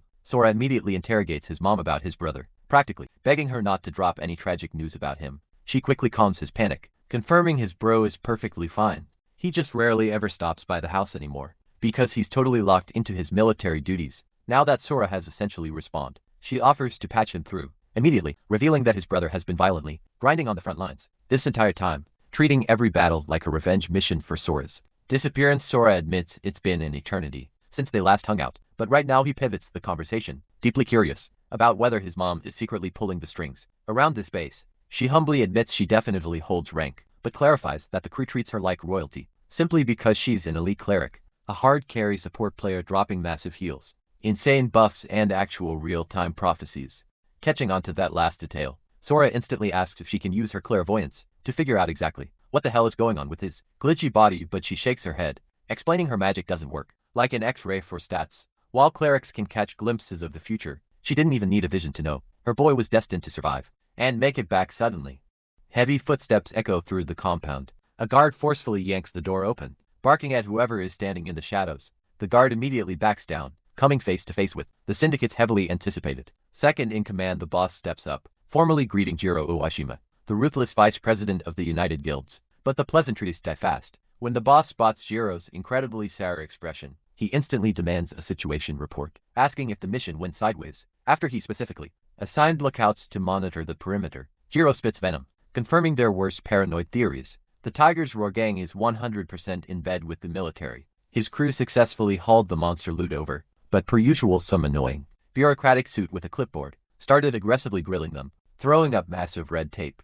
Right after the tense inspection wrapped up, things got ridiculously chaotic when they collided head-on with a squad from the Tiger's Roar. Gritting his teeth, Sora's dad mutters a dark confirmation of the betrayal. His mind races, realizing that if a so-called neutral powerhouse like the Tiger's Roar is secretly moving pawns behind their backs, a massive bloody turf war is practically inevitable. Something massive is definitely brewing. Behind the scenes, Sakuya makes it clear they cannot just sit on the sidelines. But for right now, he tells his crew to chill, grab some food and catch their breath. In a flash of light, he spawns his blade, declaring he is crashing the Tiger's Roar headquarters. Later, he needs answers about the chaos, and honestly he is ready to flex exactly what the United Guilds bring to the table. Eavesdropping from nearby, Sora catches every single word and locks that guild name in his memory. His recent level UPS did not just boost his raw attack power, his senses are absolutely dialed in, letting him pick up whispers from miles away. He low-key sweats the idea of his dad trying to play the diplomat, knowing how sideways things could go. Swinging his door wide open right as they walk by,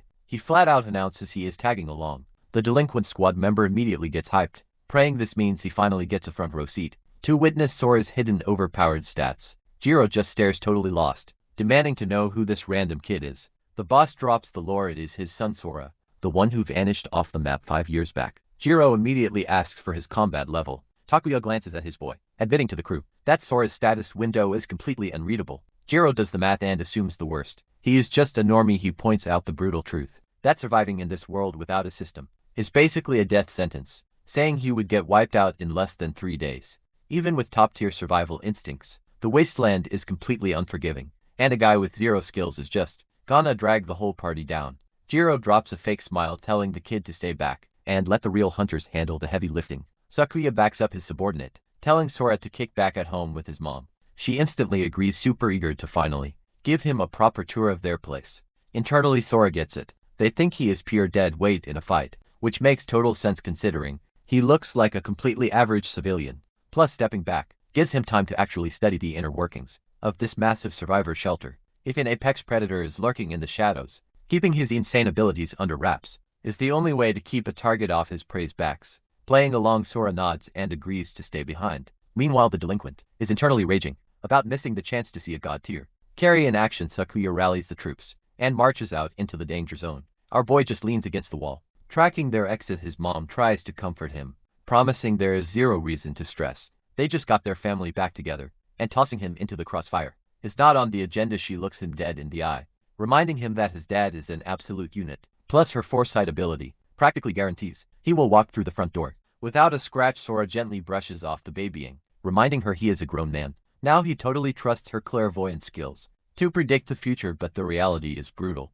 His dad is marching straight into a turf war against a military-backed syndicate. He needs the raw facts. What is the actual political climate in this base? And why is Tiger's Roar hunting for blood? She drops the backstory right after the apocalypse hit. Awakened humans built this faction. His dad went on a massive campaign to ally the scattered groups, even partnering with the military, all driven by the hope of tracking down his missing son. The alliance exploded in numbers, drawing in warriors who respected his emotional crusade. For years, the United Guilds became the ultimate shield for the community, farming loot drops and wiping out beast waves, leaving the military to focus entirely on conquering the tower.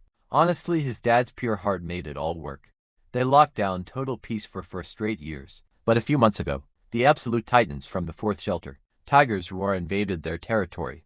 The tension instantly spiked, and they have been locked in a cold war ever since. Sora questions why the military is just watching from the sidelines. She sighs, explaining that the threat level keeps scaling up, leaving the army completely outmatched. Tiger's Roar is not just big. They are an untouchable powerhouse. In this world, tower intel is worth its weight in gold. Worse, their rival roster features a hunter, handpicked by a literal cosmic entity. Having an Ezra is the ultimate cheat code. Sora pauses, asking what a tower deity actually is. She describes them as the supreme architects of the dungeon, wielding power that mortals can only describe as divine. Survive their impossible trials, and you earn the title of Ezra. Out in the real world, they are worshipped as holy prophets and untouchable enforcers. And unfortunately, Tiger's Roar has a monopoly on these god-tier fighters. They have steamrolled their way into claiming almost every zone. The crazy part, the citizens absolutely idolize them. Even with 0 tower clears on their record, his dad's squad is the only faction drowning because they lack a divine champion. Sora processes the grim reality, wondering why, if the locals respect his dad's alliance so much, they dress and operate like a literal mafia family. His mom giggles, admitting the gangster aesthetic is just an inside joke. Sora is stunned, but she just laughs it off, claiming the mobster vibe works as long as morale is high. Noticing his exhaustion, she tells him to hit the showers and recharge. She offers the classic mom treatment of scrubbing his back, but Sora instantly dodges, insisting he can handle his own hygiene. She smiles, realizing her little boy is truly a man now.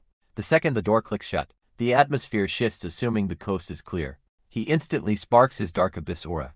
He severely underestimated how toxic the turf war had become. Unable to shake the bad vibes, he slides his window open and launches himself straight into the night sky. From down the hall, his mom tracks his energy signature. She shakes her head with a smirk, whispering about how teenagers simply refuse to follow instructions. Across the city, Sakuya and his loyal enforcers are marching directly into the belly of the beast. At Tiger's Roar, gliding above the rooftops, our overpowered lead notices the outer sectors are pitch black. Honestly, the lack of lighting makes tracking his dad's squad incredibly easy. He has their coordinates locked down, but mid-flight, a sudden wave of extreme vertigo hits him, a brutal side effect of absorbing those forbidden abyss shards. This dude literally never gets sick, not even a sniffle out of nowhere. This creepy voice echoes out, calling him the seed of the abyss, and vowing to hunt him down. Sora instantly clocks that voice. It belongs to that one guy, but his radar is totally blank. Is this dude masking his aura or what? Bingo, he actually infiltrated Shelter 6. A massive wave of vertigo hits Sora, as the phantom voice keeps looping its threat, like a broken record. claiming his soul is permanently branded. Sora throws a vicious punch at the stalker. Is he hallucinating right now? His fist straight up phases, right through the guy's body. A literal soul mark meanwhile. The ghost just keeps chanting that same eerie sentence. Suddenly blinding flashlights lock onto our boy. Patrol guards start interrogating him about lurking around this late. Sora realizes he must have yelled out loud and totally blown his cover. He immediately bolts, assuming the weird glitch vanished. But the second his boots hit the pavement, that sinister soul mark materializes again, swearing the seed of the abyss will never break free. Wait, did the flashlight beam actually erase it earlier? He decides to run a quick test, and steps right under a glowing street lamp. Everything clicks. If he chills in the shadows for exactly 7 seconds, the soul mark triggers, bringing that nasty head spin right back. Freaking out, actually shifts the hallucination's dialogue. He mockingly mimics the phantom's creepy tone, earning a major side-eye from a random lady, who probably thinks he lost his mind, reminding him that he is the only one who can see. This ghostly stalker, sticking to the lit paths, keeps the vision away, but replaces it with this agonizing, high-pitched ringing in his skull.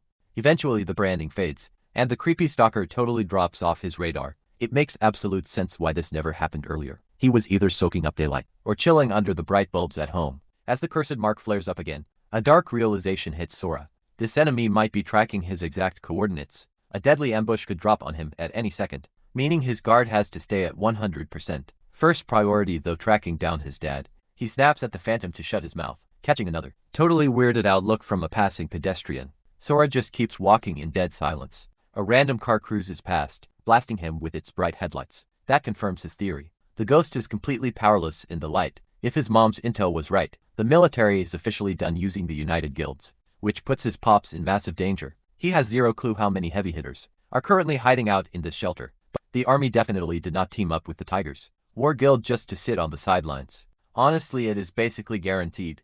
They are plotting a full wipe out of the United Guilds. If that goes down, Sora is ready to catch bodies. To keep his parents breathing, he freezes in the middle of the street, highly doubting they will ever get there peaceful. Normal lives back up ahead. A massive mob starts swarming.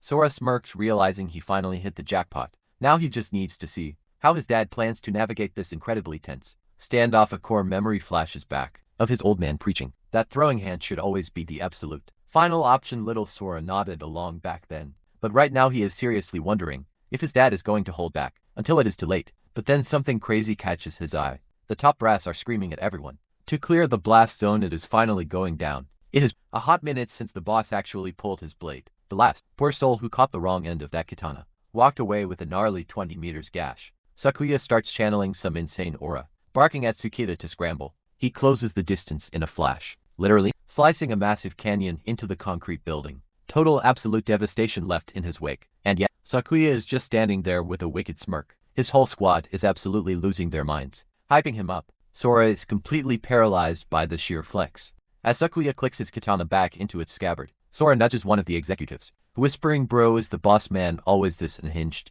The guy just laughs, dropping the reality check that their leader is notorious for throwing hands at zero notice. He looks at Sora like, "Wait, you seriously didn't know?" Elaborating that their boss has a famously short fuse. Sora is mad confused, pointing out that the chief literally preaches about violence being the total last resort. The exec waves it off, explaining that was just his day one mindset, back when he actually trusted the military to clean up the mess. But the plot thickened real quick since then, for the thousands of survivors crashing here, as long as the hunters are putting in the work, and nobody is starving, they could not care less about some collateral damage. Smashing problems right in the jaw just became the ultimate speedrun tactic. The rule is simple: do not start beef if you cannot finish it. Translation: strike first, ask questions never. Watching all this unfold, Sora reflects on his run-in with that weird monk, assuming heavy hitters like to keep a low profile. Yeah, big mistake on his part. Or maybe when you hold this kind of god-tier power, you just do whatever the heck you want, just like his old man. Or maybe that monk is rocking the blindfold, purely for the aesthetic. Meanwhile, speaking of the devil, that exact monk is chilling on a rooftop, watching the chaos. He is locking onto the whole battlefield. This is Suzengi Yukio, level 75R, hot, running his Sage's Gaze ability on full blast. Yukio is mentally crunching the numbers. A level 90 beast just got absolutely vaporized. 0 artillery required. The thing looked less like it was hunted, and more like it got shredded by pure, unadulterated savage strength. Exactly why Yukio knows the world is still crawling with actual demons, proving his whole stay humble philosophy is the only play, masking his true stats to look like a basic level 45 monk. Back on the ground, the building is literal dust, when suddenly, some absolute clown starts screaming at Sakuya. calling him a delusional punk for acting like they are still living in the Wild West era of the early shelters. Sakuya casually brushes off the dust, hitting back that sure times have evolved, but obnoxious pests like him are still crawling around. The boss flexes that he should have permanently muted this guy ages ago. The dude doubles down, daring Sakuya to finish the job right now, unless he is suddenly chickening out. You do not just disrespect Sakuya and walk away. The blade sings as it leaves the scabbard again, instantly making the loud mouth violently shiver in his boots. The guy is internally sweating bullets, praying he has baited the trap perfectly, and his backup is about to spawn in, or worrying he messed up the whole script. So he pushes harder, screaming that Sakuya is a total fraud, who cannot even swing his own weapon, and that his whole squad is about to end up as fodder for the Tiger's Roar Guild. Sakuya launches forward, spitting the word garbage, but a magical shield instantly blocks his fatal strike. The bait dude mentally fist pumps. The trap has officially snapped shut. A booming voice commands everyone to freeze. The newcomer growls that sparking a turf war inside a designated safe zone is a wildly arrogant move. Enter USU Osamu, clocking in at level 63. Sakuya's right-hand man loses it, yelling that this snake is clearly in bed with Tiger's Roar, demanding answers. The pieces click for Sora.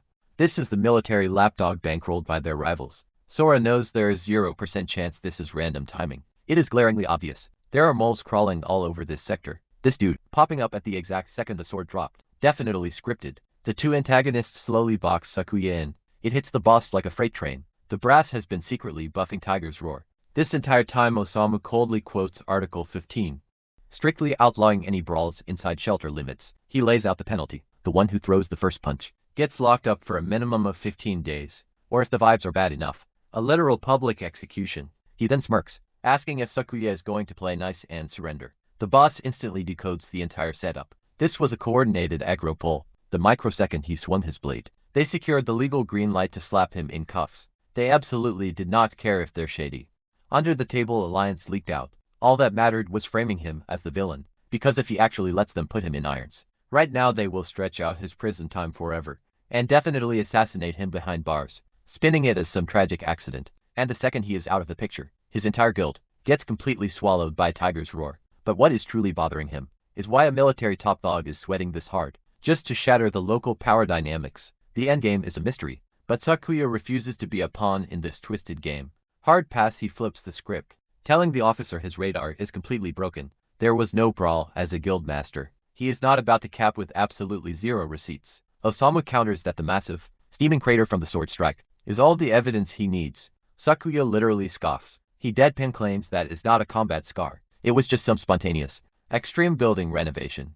Osamu's eyes go cold, pointing out that Sakuya is missing the bigger picture. Osamu is the one holding the gavel here, and if he officially labels it an attempted murder, then that is gospel. It was checkmate the second Sakuya walked into the zone, so he better just take the handcuffs quietly.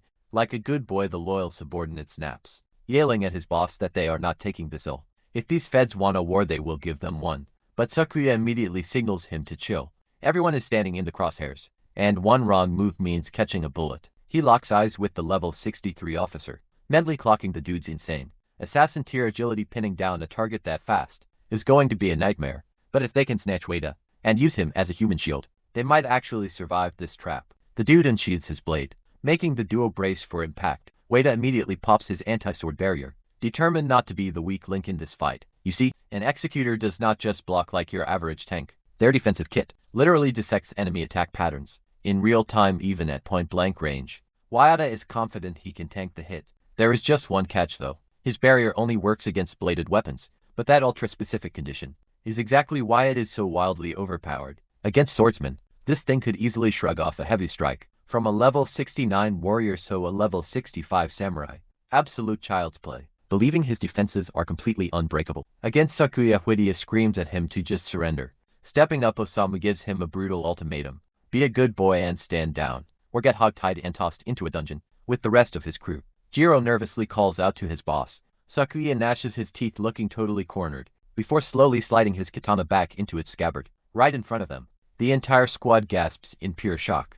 Osamu just smirks, mocking the guy for finally using his brain and taking the easy way out. But his crew knows better. They realize the enemies are totally underestimating their boss, and that whole submission act is just a massive bait. Jiro catches the hidden signal immediately. Get ready to strike the second that blade flashes. The bad guys have absolutely zero clue that these two are syncing up. A deadly combo. Sakuya completely drops his weapon. For a split second, Whittier loses track of it, but then the samurai dashed straight at him. Completely unarmed, the tank scoffs, thinking he is totally safe behind his anti-blade enchantment, but out of nowhere, Sakuya magically retrieves his weapon mid-sprint. Widya practically laughs, wondering if this fool actually believes he can shatter a barrier built to withstand level 70 tier damage. But that is when Jiro pops his ultimate support move, manipulating the loose rubble scattered across the battlefield. Chunks of rock magnetize to the katana's tip, transforming the slender blade into a massive stone sledgehammer. The heavy, blunt force impact completely obliterates the barrier into a million pieces. Widya's eyes widen as he realizes they bypassed his sword-only defense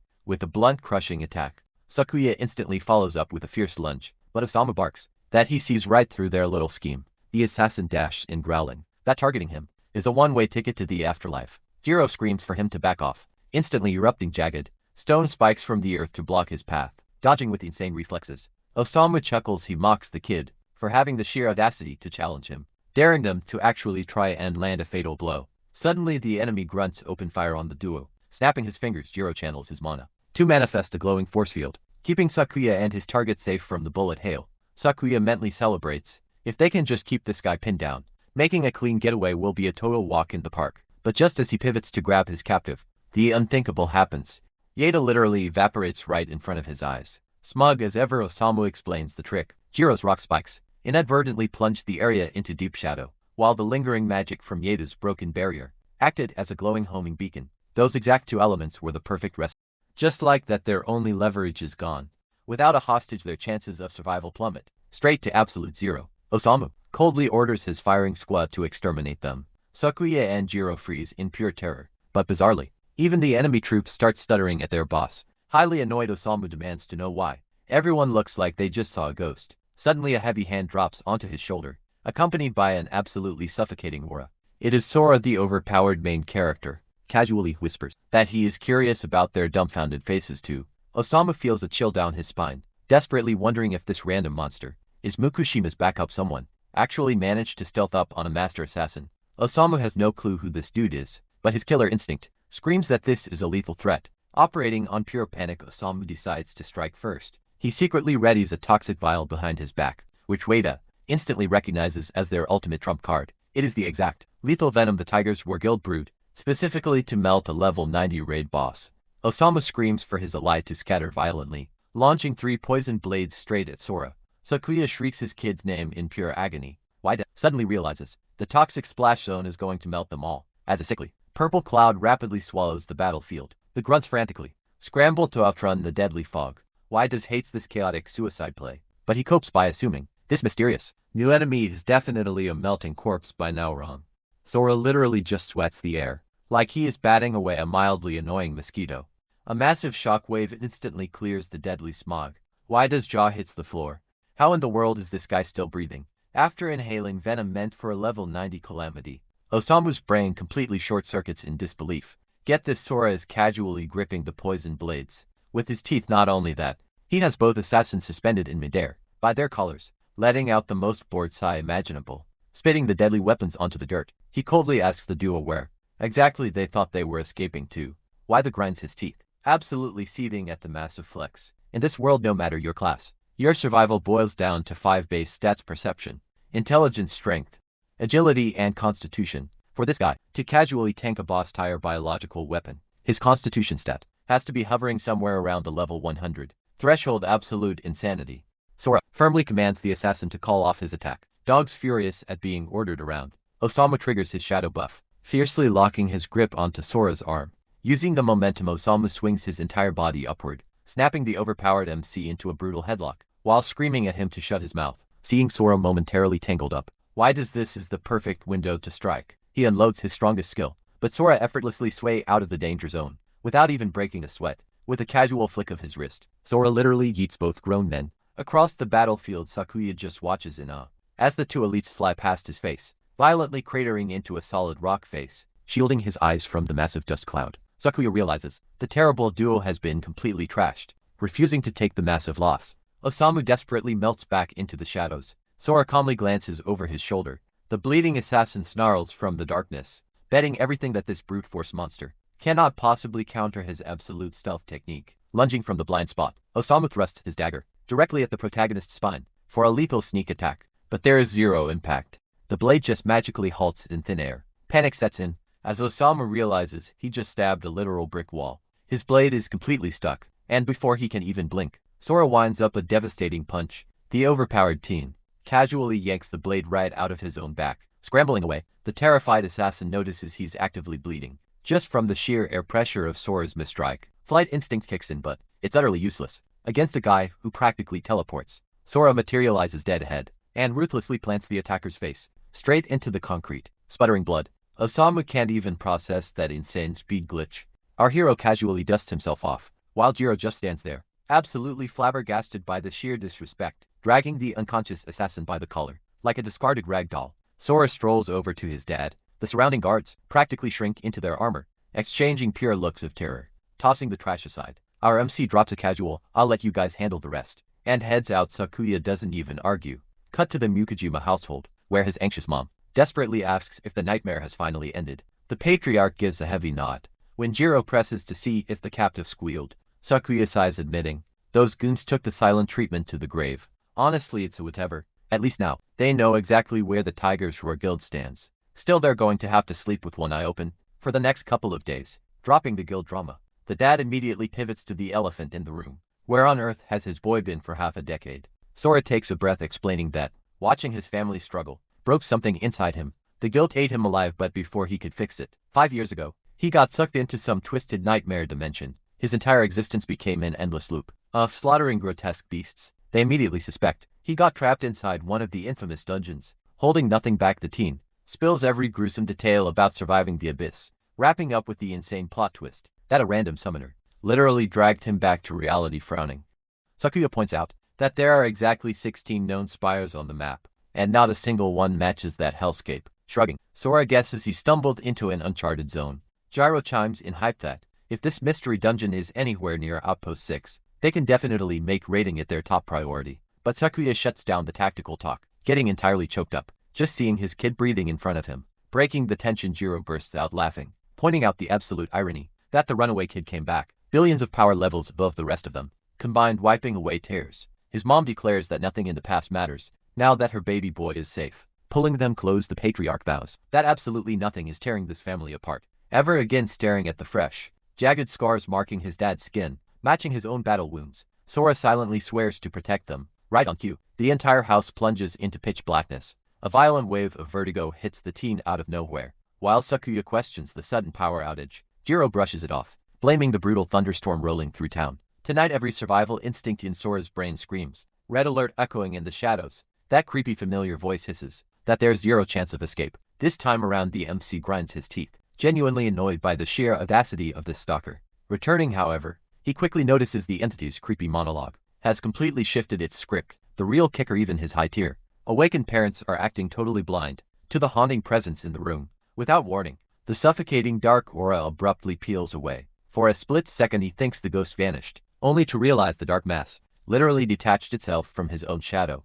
The ominous figure smirks, dropping a chilling "long time no see." Sora's mind races. The parasite actually evolved a personality. Still, since the thing looks semi-transparent, he figures it's just a residual mental glitch he can easily squash later. Gliding across the floorboards, the shadowy stalker gets right in his face, mocking the teen for trying to play the silent treatment card. "Are you seriously dense enough to think I'm still just a trick of the light?" the entity whispers, locking onto Sora's gaze. Instantly, the world snaps to absolute black. Panic spikes as the MC realizes his eyesight has been completely stolen.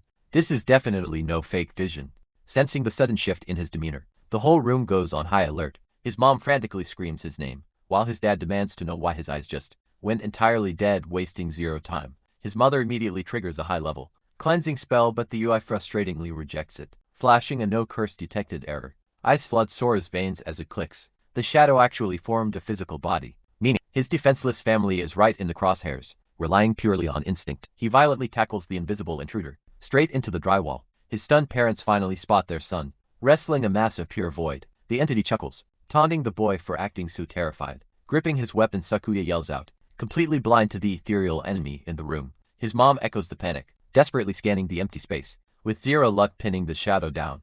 Sora demands to know why this creep won't leave him alone, but the phantom just laughs off the hostility, deciding it's time for some flair. The monster finally drops his gamer tag, bow down to Fodal, a high-ranking noble of the Celestial Wing faction, and literal deity of the void. He gloats. He then points a smoky finger, accusing the teen of looting the abyss and sponging up the forbiddance. Discarded energy his holy race dumped down there, the raw essence of darkness itself. By somehow breaking out of that hellish prison, Solo Sora has basically painted a massive target on his back for the heavenly enforcers. Those celestial hit squads are mobilizing as they speak, meaning if our guy values his pulse, his only survival play is sprinting right back into that cursed dungeon. The MC's brain scrambles instantly, linking these enforcers to those mythological Acer beings his mom warned him about earlier. Completely out of the loop on the Lord drop, Sakuya tightly grips his blade, his gut screaming that they are sitting right in the middle of a war zone. His mom desperately pulls her husband back, insisting they can't blindly attack without assessing the threat to their boy.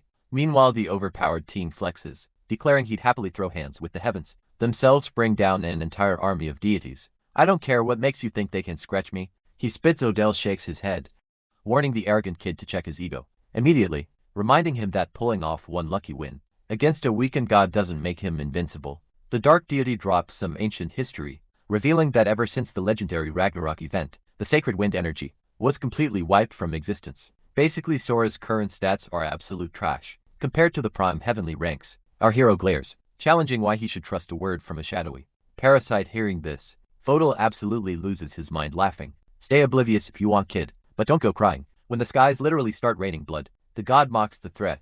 It's hard enough to shut the protagonist up entirely. Logically, trusting a demonic stalker is the rookie mistake, but something deep in his gut screams that the warning is completely legit. Before he can argue back, an earth-shattering crack tears through the room. A blinding shockwave of pure, holy aura completely floods the living room, causing the dark god to shriek like a banshee. Blinking against the flash, the MC realizes his blindness has been instantly cured, while his shadowy captive is currently melting into a puddle of agony. On the floor, I'd take his word for it. A calm booming voice echoes out. Sakuya's eyes widen as he instantly recognizes the unexpected guest. Whipping his head around, Sora spots the exact same wandering monk he bumped into at the city gates earlier. When he asks how his parents know this guy, his dad drops a bombshell. This holy man is way more than just a casual contact. This dude literally co-founded the guild alongside him. Right now, Fotel is throwing a massive tantrum, screaming at the monk to release him, while Sora just stares completely baffled. Wait, you can actually see this guy. Yukio cuts the tension, declaring a total state of emergency. They need to talk right now. Sakuya isn't having it, demanding someone explain what the actual hell is happening. The monk stays cool, claiming his answers totally depend on how his upcoming chat with Sora plays out. Fast forward a bit into the night. Sora tries to dig into this whole emergency situation, but Yukio immediately cuts him off. Listen, I might not be an Ezra, but my enlightened vision lets me see straight into divine power. That exact vision is the only reason I could pull off a forbidden technique and lock this supposed god away.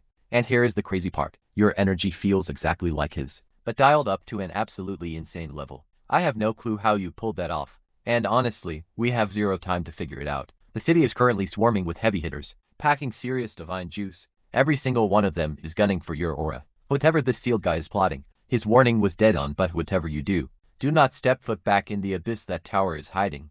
Pure nightmare fuel. He was totally baiting you back there, just to leech his powers back. Your best play right now. Ditch this place entirely and sign up with the military. Sora looks at him like he is crazy, bro. Are we forgetting they literally tried to blow me up? Yukio sighs, admitting the army is completely toxic right now. But he has an inside contact he actually trusts. Get under her wing and you are untouchable. Sora instantly claps back, arguing that his family would still be sitting ducks. The monk just waves it off. Chill out, the Ezra pride themselves on not touching ordinary civilians. Plus, you are forgetting I am still here. I will drop anyone who even looks at your parents funny. Do not forget our hats can easily go toe-to-toe with the Ezra from the Tigers War Guild. Cut to the villain's hero, Ryusei. The Ezra of Ares is absolutely complaining. He thinks sending for elite fighters after some systemless kid is a total joke. Jiraiya Yukinoyo, holding the Hades title, drops the intel. Sakuya's kid, the one who went off the grid for years, just breached the tower. He smirks, claiming a scrub like that is light work for Hero alone. Hero immediately snaps, ready to throw hands until someone grabs his shoulder. Dagami Rimu, the Athena Ezra, steps in to kill the beef, but then the absolute heavy hitter speaks up. Mukai Lich announces he is personally joining the hunt. Iwagai Koichi, representing Hermes, is shocked that the boss is tagging along.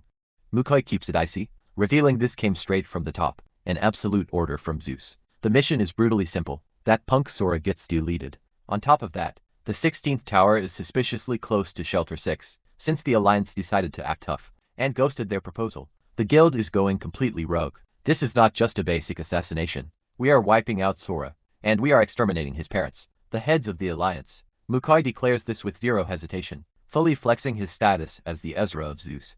Meanwhile, back at the Alliance base, Yukio wraps up his massive lore dump. Your next stop is the central base to link up with Mei. She is a solid ally of mine, so she will definitely watch your back. And hey, keep an eye on that cursed circle. If all-out war drops, not even the Tiger's Roar Guild can save themselves from the fallout. Yui chimes in, reminding them that the Alliance planted their base here for a strategic reason. Sora has absolutely nothing to stress over. Sora just nods it off. Flash forward about 15 minutes. The monk is chilling by the entrance when the surrounding trees start violently shaking. Yukio smirks. The ops have arrived. A tidal wave of pitch-black energy swallows the yard, but Yukio instantly pops his ultimate defense, the golden bell curtain. The dark wave violently bounces right back. The crew inside braces for the shockwave, but it is already too late. The 4 Ezra elites are stacked at the front door. Yukio senses their massive numbers, instantly picking out Mukoi swaggering up from the back, while his squad parts like the Red Sea. They respectfully hype up their boss. Yukio mentally notes that things just got incredibly real. If the top dog Mukai actually showed his face. Mukai barks in order to Yukinoyo, who does not skip a beat, channeling his aura straight into his fingertips. He casts a deadly net of energy that completely wraps around the crib. Sakuya panics, asking what kind of trick that is. Yukio realizes they are totally screwed. That demonic radar just pinned the exact location of every single Alliance member. They even locked onto the cloaked stealth unit. Running is officially off the table. Sweating, Sakuya activates her eye of searching to skin the enemy stats. She checks the boss and his goons, then goes completely pale. The level gap is absolutely astronomical. Yukio sarcastically asks what brings them out for a midnight stroll, but Yukinoyo cuts to the chase. His spirit radar confirms Sora is nowhere to be found. Mukai aggressively demands the kid's location. Yukio just plays dumb, shrugging and asking what they are even yapping about, since he has zero context. Hiro absolutely loses it, screaming at the bald monk for disrespecting them. Yukio sighs about the kid's lack of manners, slowly peeling off his blindfold. Hiro sneers, promising to hand the monk a one-way ticket to the afterlife, if he is that desperate. Meanwhile, tucked safely inside the house, Yui pops her ultimate barrier trick out of nowhere. A toxic energy wave infects the entire Ezra squad, slapping them with a brutal weakness debuff. Hiro just calls them pathetic and cracks his knuckles. He laughs out loud. Did they seriously think a puny level 68 curse would stop him, even heavily nerfed? He boasts he could solo the entire union. He throws a killer punch, but Yukio casually catches it barehanded. Hiro's jaw basically hits the floor. Yukio smirks, telling the kid he severely underestimated the union. Hiro suddenly checks his stats and starts freaking out. His level just crash landed to 71. He literally got stripped of over 30 levels. In a split second, Yukio coldly reminds him that, without his overpowered stats, he is practically nothing. With a lightning-fast counter, the monk shatters his guard, launching the arrogant fighter across the yard like a complete rag doll. And the craziest part, every single Ezra standing there just suffered that exact same massive level drop. Sakuya breaks down the brutal reality. Getting caught in this hex slashes your stats by half of the caster's level. Do the math, and that is a devastating 34 levels, ripped right away from them. Mukai just throws his head back and cracks up, hyping up how insanely fun this is getting. Without missing a beat, he signals Reimu, who is lurking right in his shadow. Holy energy starts pouring out of the girl. Mukai smirks, flexing that as long as he keeps this crew hostage, Sora is absolutely guaranteed to show up. Suddenly the scenery glitches out, dragging the rest of the squad into a whole new dimension, while Yukio desperately grips his hat. A system window flashes. Welcome to the Colosseum of Athena. Yukio mutters that they are in deep trouble, but Mukai is absolutely living for it, bragging about how long it has been since he actually clashed with a worthy opponent. The dude is practically buzzing with adrenaline, figuring this is the ultimate side quest to kill time until Sora drops in. As for the absolute mob of enemies blocking his path, his lackeys start sweating, demanding to know what exactly he pulled on the guild leaders. Mukai just materializes his spear out of thin air, declaring zero hesitation. He is wiping every single one of them off the map. Right this second, cut to the absolute wasteland of Area X, where our boy literally drops from the clouds, touching down right beside Mei. Her eyes lock onto the newcomer instantly. Sora pulls up a reference photo, double-checking the vibe, and confirming that this girl standing in front of him has to be Meito Sanaki. He drops his introduction, wrapping the alliance and laying out his mission, securing military backup. Sensing his aura, Mei immediately orders her squad to stand down, calling out that he is the infamous Sora Mukashima, and she has a massive favor to pull. Whipping back to the deathmatch at the Colosseum, Sakuya scans the zone, fuming. Boom. A staff violently pierces the earth, triggering a massive ring of torches to ignite. All at once, Romeo drops into a hardcore prayer, begging the heavens to spectate this bloodbath and bless her with a clutch miracle to secure the ultimate win. Radiant, holy light explodes in the dead center of the ring, shaping into a literal goddess, leaving the entire alliance squad completely. Utterly stunned, Remu lays out the hardcore rule. Set a 5-on-5 gauntlet.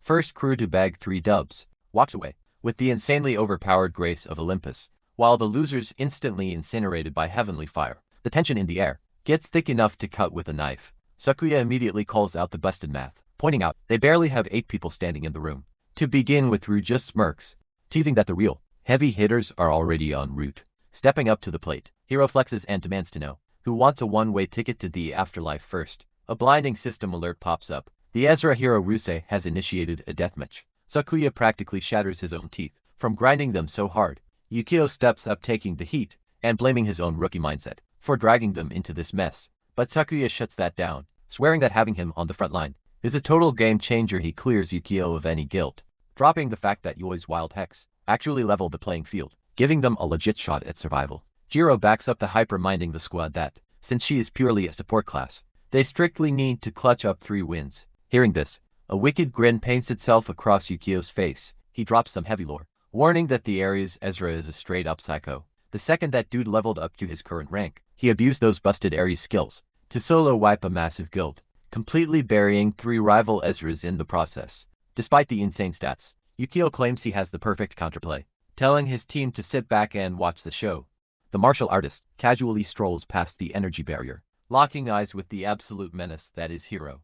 Without dropping his chill vibe, he politely requests the privilege of throwing hands. Hero just glares back, radiating pure venom. Seeing the fighters locked in, the glowing deity officially kicks off. The blood sport aura explodes from Hero's core as he blitzes forward like a freight train, spitting out that this monk needs to shut his mouth. But Yukio is not fazed, effortlessly tanking the brutal strike with his forearm. Hero instantly snaps back, swiping a vicious backhand claw attack. As the peanut gallery watches the chaos unfold, Hero taunts his opponent, calling him a coward who only knows how to dodge, until the monk flawlessly snatches his speeding fist. Out of thin air, Takuya loses his mind, cheering, hyping up the block like they already won. But Hero just hits him with a psychotic grin, while a demonic aura leaks from his body. Suddenly the monk feels the true, terrifying weight behind those strikes. Pivoting hard, Yukio unleashes a devastating palm thrust, launching the aggressor clear across the arena. The Ezra expertly hits the brakes, crouching low to absorb the shockwave. Yukinoyo analyzes the crazy sequence, pointing out how the martial artist brilliantly sees the initiative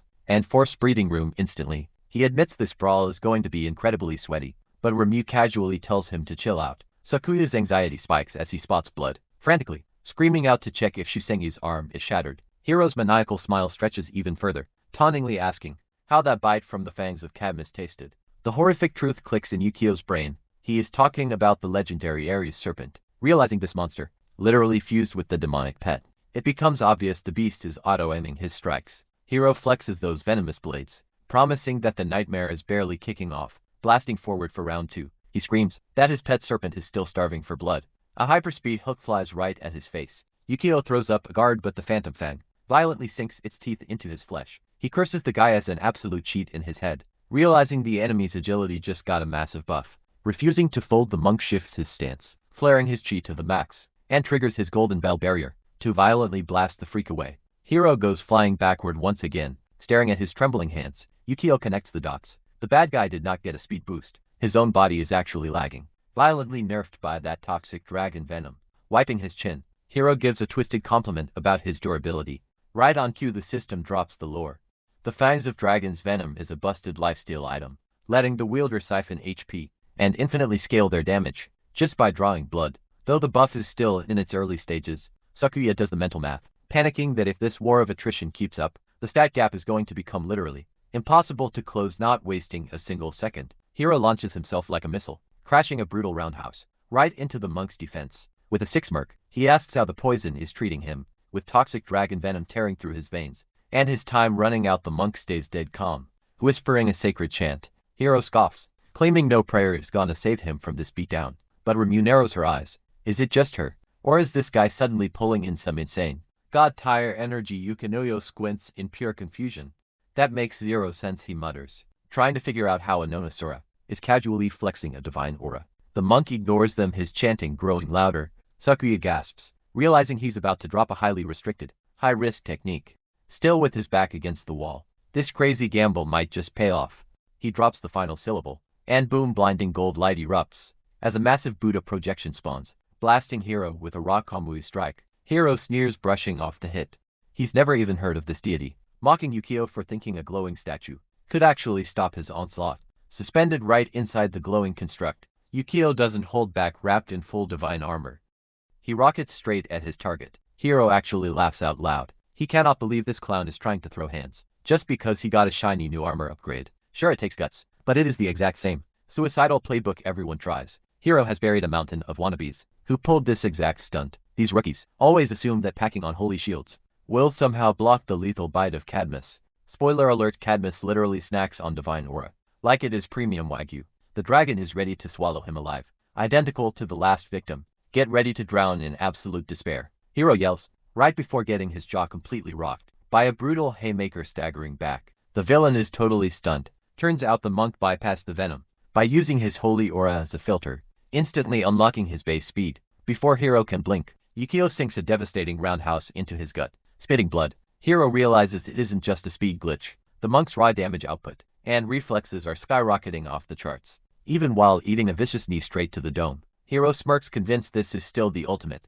all-you-can-eat buffet for his beast. He gloats that the monk is about to be prime dragon. Ciao. But Yukio just tilts his head, completely unbothered. Snapping forward, Hero locks onto the monk's arm, loudly claiming all that sweet holy energy for himself. As he declares checkmate, the aura surges into his veins. But suddenly something feels horribly wrong. The absorbed power instantly rebels, tearing him apart from the inside. Yukio coldly stares him down, whispering that he popped the champagne way too soon. Tearing his arm out of the beast's jaws, the monk explains that our hot energy is way too dense to just swallow, following it up with a savage backhand across the Asura's face, hacking much. Hero screams, absolutely losing his mind, as he demands to know why his unbeatable pet suddenly has indigestion. Yukio smirks. Whoever said I was using divine power? Calling his opponent ridiculously gullible, he casually yeets the Asura across the literal battlefield. Watching from the sidelines, Yu finally connects the dots, admitting she totally thought he was crazy for picking the Arhat class back in the day. Going down that path permanently locked him out of the Asura skill tree, shifting his entire damage scaling to pure unfiltered karma. It is a completely broken build, but it comes with a massive catch. You have to grind good deeds literally every single day. Slip up, and that same karma will completely eat you alive. Yukio points out that a walking red flag like Hero has zero good karma to his name, with a rap sheet full of toxic behavior. There was exactly 0% chance the villain could ever handle that kind of spiritual weight. Sakuya totally hypes him up, cheering that the monk actually pulled off the upset. Remu is mind blown by this hidden class meta, but Yukinoyo immediately shuts down the party, warning them the fight isn't over. A slick gimmick is not enough to secure a win here. Sleeping on an Asura's true potential is a guaranteed death sentence. Scrambling to his feet, Hero digs his heels into the dirt. He angrily mutters that his mana pool is completely tanked, making it impossible to hold his current state. Pushed into a corner, he decides to bet it all on one final desperate play. A dark, terrifying aura violently erupts from his core. Pitch black blood hits the floor with a sickening sizzle. Yukio shouts a warning about the lethal toxicity, right as a thick, blinding smog swallows the entire arena. The monk instantly creates distance. A heavy rhythmic booming echoes out. Jiro thinks it sounds like war drums, while Sakuya nervously hopes he is wrong. Screaming to the heavens, Hero sacrifices the toxic dragon's blood to General Ares, demanding the god's personal spear. In a flash of corrupted light, the legendary polearm spawns right into his grip. He pledges to swing this thing until his very bones turn to ash. Remu watches in horror, pointing out that wielding a top-tier holy relic always demands a brutal toll from the user.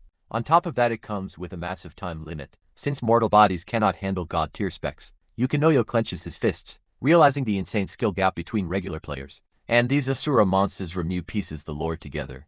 Hero literally just sacrificed the pet dragon that Ares originally gifted him. If the Pantheon catches onto this massive disrespect, they are going to rage. A win might earn him a pass, but if he catches a loss, the cosmic punishment is going to be absolutely horrific either way. The stats do not lie. A basic player surviving in Asura packing a mythical relic is statistically impossible. Without wasting a second, Hero blitzes forward. Yukio braces for a close-range clash, but his eyes widen. The massive spear has literally glitched out of existence. Playing it safe, the monk leaps backward to exit the aggro range, but a phantom blade slices right across his cheek. Anyway, smirking, Hero snaps his fingers and triggers an instant detonation. Massive shockwave rips through the air, completely shredding the monk's gear. Breathing heavy, Yukio admits that if he had not cast a shield chant, he would be absolute toast.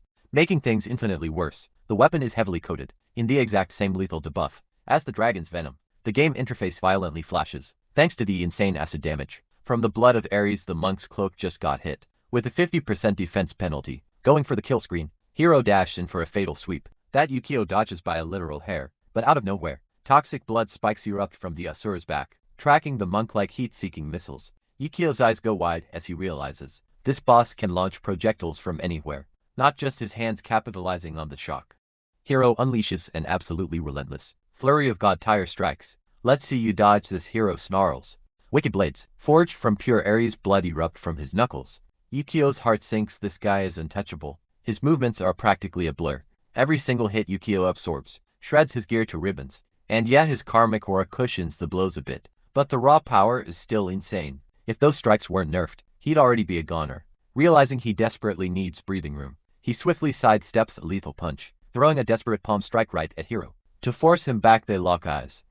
The monk's lips start moving, dropping a heavy Buddhist mantra, while weaving a glowing seal over his open hand. Hero scoffs, mocking him for hitting his absolute limit so fast, warning him not to fool himself into thinking running away would actually save his skin. Ignoring the trash talk, the monk unleashes his silent Dharma chant. Out of nowhere, massive energy materializes right over Hero's head, violently slamming him down onto his knees into the dirt. This sacred enchantment is designed to completely purify and obliterate any dark interference, instantly draining the toxic effects of the poisonous dragon's blood.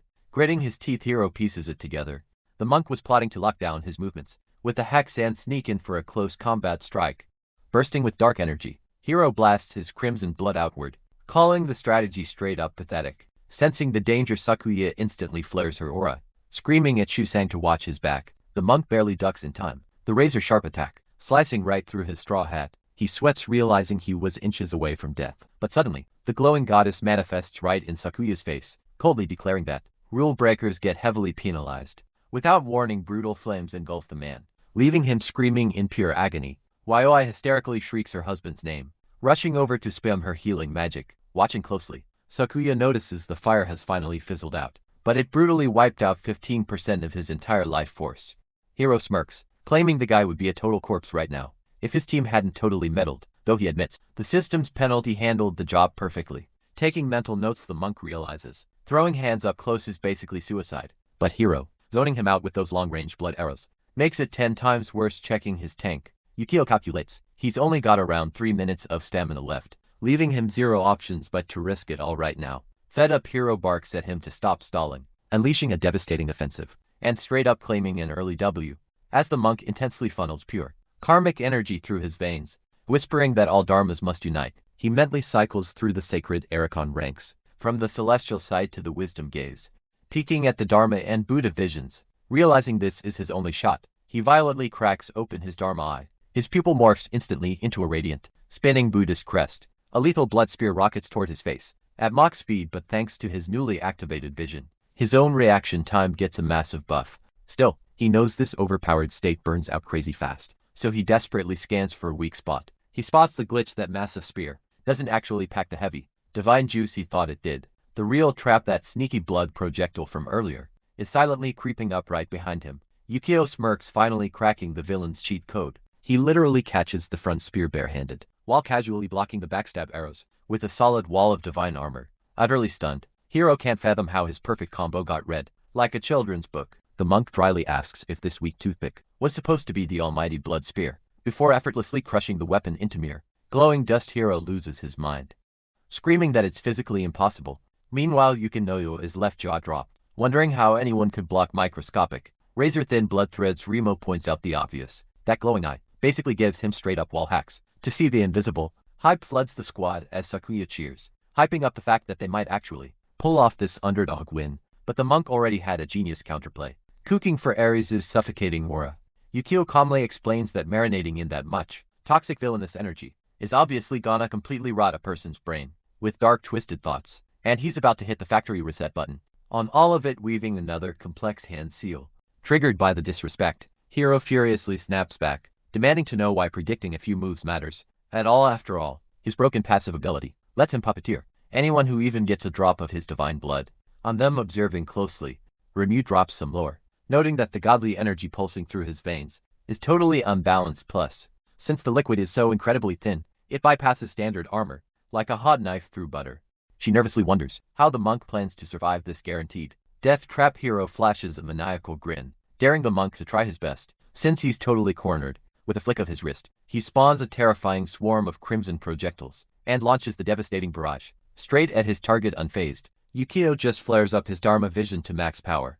Instantly, Hero's legs give out, crashing hard into the dirt. Violent spasms take over as mind-bending agony shreds through his nervous system. Gasping for air, he curses, begging to know what kind of cheat code this monk just activated, while Yukio effortlessly deflects the rain of deadly needles. Using a massive glowing barrier, without skipping a beat, the monk launches into an insanely complex, ancient chant about the infinite cycle of samsara. Spotting the danger, Remu frantically screams at Hero to watch out for that cursed eye. Seeing the raw, divine magic swirling violently inside it, it completely renders every single attack useless. Catching on to her obvious shot calling, Jiro aggressively barks out, accusing her of blatantly backseat gaming and illegally interfering with the one-on-one duel. Floating above, Athena shoots him a deeply annoyed side-eye, officially declaring that outburst as her absolute final warning. Outraged, Gyro screams about the double standards. His guy got instantly nuked, so why does the opponent only get a slap on the wrist? Takuya quickly tells him to shut his mouth and stay focused. They need to keep their eyes glued to the masterclass on how Yukio is about to secure this epic dub. Channeling every ounce of his chi, the monk condenses absolute power into his glowing palms to lock in the seal. Too arrogant to accept backup, Hero furiously rejects the sideline coaching, but then a terrifying realization completely freezes him. He looks closely at the glowing aura and instantly recognizes the Forbidden's incantation. It's the ultimate sutra of the wrathful deity Fudo-Myo. Furious and practically foaming at the mouth, he screams insults at the monk for pulling such a dirty trick. Unbothered, Yukio just keeps dropping the heavy spiritual bars, completely ignoring the tantrum. He casually thinks to himself how this epic spell is basically day one tutorial stuff at the temple. But make no mistake, it wasn't a weak move.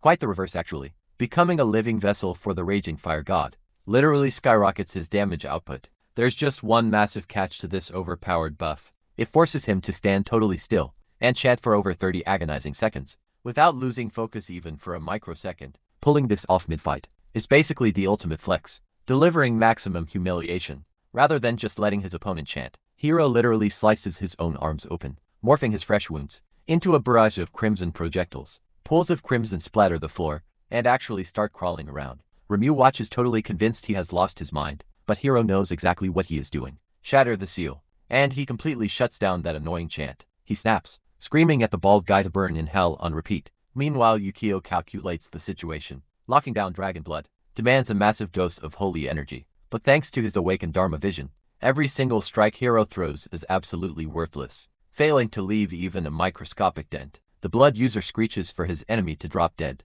agonizing over the fact that he only has 15 seconds on the clock. But honestly, the holy man is bleeding from his damn eyeballs, clearly pushed beyond his breaking point. Hero grits his teeth, desperate to crack the guy's insane concentration. Suddenly a massive, terrifying deity manifests right behind the chanter. Yohei flashes a confident smirk as the countdown ticks down to just 9 seconds. Remu lets out a heavy breath, while Yukinoyo violently mutters curses under his breath. On the flip side, Sakuya and Jiro are already hyping up the impending win, as the holy man keeps pushing through the chant, hammering out the very last syllable. A massive shockwave of pure energy instantly slams into Hero, shredding his body and dropping him out cold. Gathering whatever breath he has left, the victor internally sighs in relief, amazed he actually clutched the win before his mystical vision totally burned out. Athena's voice booms across the stadium, declaring the first massive victory goes to the Alliance. Shusenji Yukio officially secures round 1. Back on the sidelines, Remo works her healing spells over Hero's shattered body. She softly checks in on him, but the defeated fighter just stares at the dirt. Absolutely crushed, the guy is drowning in total despair. Remo desperately pleads with him to keep it together, but a sinister presence suddenly creeps up, right behind his back. Two fully geared phantoms demand his attention, brutally roasting him for taking a huge loss in Athena's fake tournament, calling the whole vibe totally pathetic. Hero weakly stammers out an apology, but the specters viciously command the loser to zip it. They drop a soul-crushing message straight from his dad. The old man is beyond disgusted with his performance, claiming he should feel blessed to face the edge of their blades as a penalty without skipping a beat. The offspring of Ares brutally lash Hero's back, mercilessly thrashing him. Watching this mess, Sakuya questions if the dude would seriously go to such insane lengths just to torture his personal proxy. The ghostly enforcers coldly announce that this beating is the absolute final ounce of mercy their boss will ever hand out, before fading into thin air. broken and bruised hero just chokes out Suzumi's name, swearing on his life that he will totally slaughter him next time stepping up. Yukinoyo mockingly claps back that there absolutely will not be a do-over, promising to drag every single one of them through hell. He unhooks a massive terrifying scythe, practically frothing at the mouth, to watch them roast in the underworld's endless flames. Sakuya shoots him a dead serious glare. Stepping up to take the heat, Yohei quickly drops some lore, explaining that this edgelord is literally the champion of the Grim Reaper, meaning his whole moveset runs on ghost energy and spirit manipulation, which could totally play into Sakuya's hands. The swordsman smirks, promising to squeeze every drop of potential out of this matchup smoothly, sliding the designated item right into his stash. Receiving a quick fist bump of luck from the holy man, and Jiro, our boy, confidently strides straight into the fighting pit. Mentally prepping, he runs through the classic samurai playbook, specifically an aura technique, designed to completely lock down targets from across the room. The catch: it requires a massive charge-up sequence, so the game plan is simple. Blitz the enemy, bridge the gap in a millisecond, and unleash an absolute tornado of strikes, giving the Reaper zero breathing room to counter. Once he exposes a fatal opening, he will sink his blade deep and wrap this whole thing up. Yeah, it sounds super basic, but it is undeniably top-tier strategy. Plus, if everything goes south, he has a slick backup strategy chilling in his back pocket. The goddess commands both challengers to square up and kicks off the duo. Yukinoyo instantly rushes in, hurling a chaotic storm of tormented spirits straight from his weapon. Our swordsman calculates the angle, ready to activate a hyperspeed dash to phase right through the ghostly crossfire and analyze the guy's combat rhythm. With a single fluid motion, he cleaves through the phantom barrage, leaving his opponent totally shell-shocked as he materializes directly at his six. The edgy Reaper mocks all blade wielders as brain-dead meatheads, completely oblivious until the strike connects. But Sakuya's eyes widen in absolute disbelief when his supposedly perfect hit connects with dead air, realizing a shield of phantoms had flawlessly guarded his opponent's blind spot. A tidal wave of malicious ghosts swarms the samurai, while his target smoothly glides backward, slicing the apparitions like butter. Sakuya guns it straight for the scythe wielder. The dark fighter arrogantly taunts him, right before getting bisected cleanly down the middle by a brutal katana swing. Plot twist: the divided enemy violently cackles, bragging that physical weapons are utterly useless against a pure entity rocking in intangible form. Sakuya abruptly pivots, tracking the true presence, and propels himself forward to deliver another heavy execution. The ghost boy just howls with maniacal laughter, screaming that resistance is a joke, and ordering him to take his defeat like an obedient dog. Claiming to boast an endless ammo clip of souls, he mocks the warrior, stating he could swing that sword for 80 years straight and still barely make a dent in his army. He gets under Sakuya's skin, whispering that a so-called master, who cannot even track his true target, is totally worthless, honing his zen. Our hero realizes there is only one play left: trigger the ultimate charge sequence, but the Grim Reaper immediately shuts that down, completely denying him the cast time. Forced on the defensive, Sakuya throws wild counters into every corner of the arena, only to get swallowed by another devastating spectral blast. Watching the chaos, Renew points out the insane power gap between a divine champion and a standard-issue human hero, bitterly mumbles that the guy just caught a lucky break, prompting the magic caster to fiercely remind him that a regular blade user stepping up as a faction boss is statistically unheard of. Shifting her gaze, she zeroes in on Yohei standing right at the front lines, catching a wildly different vibe from him. It blows her mind that, despite her partner catching a massive beating, she stays absolutely stone cold. It practically screams that they are sitting on a game-changing secret weapon back in the pit. Sakuya shreds through a rogue phantom before throwing himself into a tactical backstep. The shadow boss spams another wave of cursed ammo, loudly questioning if the warrior is cooking up some secret move. Rima screams at the top of her lungs for him to watch his six, while the champion of the underworld visibly flinches in pure shock. Sakuya absolutely shreds everything in his way, triggering his leap of the 8 vessels technique. Yukinoyo is left completely clueless, wondering what just hit him. Back when the 6th shelter first dropped, the military and top-tier players teamed up on a massive manhunt for monster breeding grounds. That's when they stumbled upon an abandoned mine right outside the safe zone, swarming with beasts, birthing the world's very first dungeon. Initially it felt like a total cakewalk, since only low-level trash mobs were crawling out, but the second they actually stepped inside that cavern, the game changed completely. The monster types, the sheer swarm of them, and their power scaling were off the charts. The cave had mutated into its own twisted ecosystem, and lurking at the absolute bottom, a massive level 80 arachnid boss. Back in that era, humanity stood literally zero chance against a raid boss like that. To buy time for everyone's escape, Sakuya Mukoshima stepped up as the ultimate decoy, dragging the monster's aggro deep into the darkness. Nobody actually knows what went down in the shadows, but the crazy part: exactly 3 days later, Blood-curdling screeches echoed from the abyss, as the spider shrieked in absolute agony. Right on cue, the entire dungeon structure started caving in on itself, strolling out through the collapsing boulders. Without a single scratch was Sakuya, the cheat code skill that saved his life back then. You guessed it, the leap of the 8 vessels. It's an insanely broken technique that lets the user chain together 8 back-to-back dash with every single jump. His velocity multiplies exponentially. Sakuya calculates that he burned 3 charges just to dodge that previous strike, now triggering his 4th dash. He explodes off the pavement, rocketing straight for Yukinoyo's throat. The S-rank Hades proxy is totally baffled by this insane speed buff. Sakuya's blade instantly atomizes a wandering soul, and guessing his enemy's trajectory, he fires off leap no. 5. The katana closes in at Mach speed, but just slices through another decoy phantom. Instantly tracking him, Sakuya spots his target airborne, triggering jump 6 to deliver a vicious aerial strike. Yukinoyo crashes back down to the dirt, but Sakuya is right on his heels, burning dash no. 7, slamming his blade into the earth with bone-crushing force. Sakuya realizes that by channeling the raw, inherited willpower of the ancient hero, he has totally wiped out the ghost army around them. His win condition is simple now. Just keep swinging. He lunges forward for another round. Metal screams as his katana deadlocks against the demonic scythe. Sakuya smirks, realizing Yukinoyo's summoning speed can't even dream of matching his movement.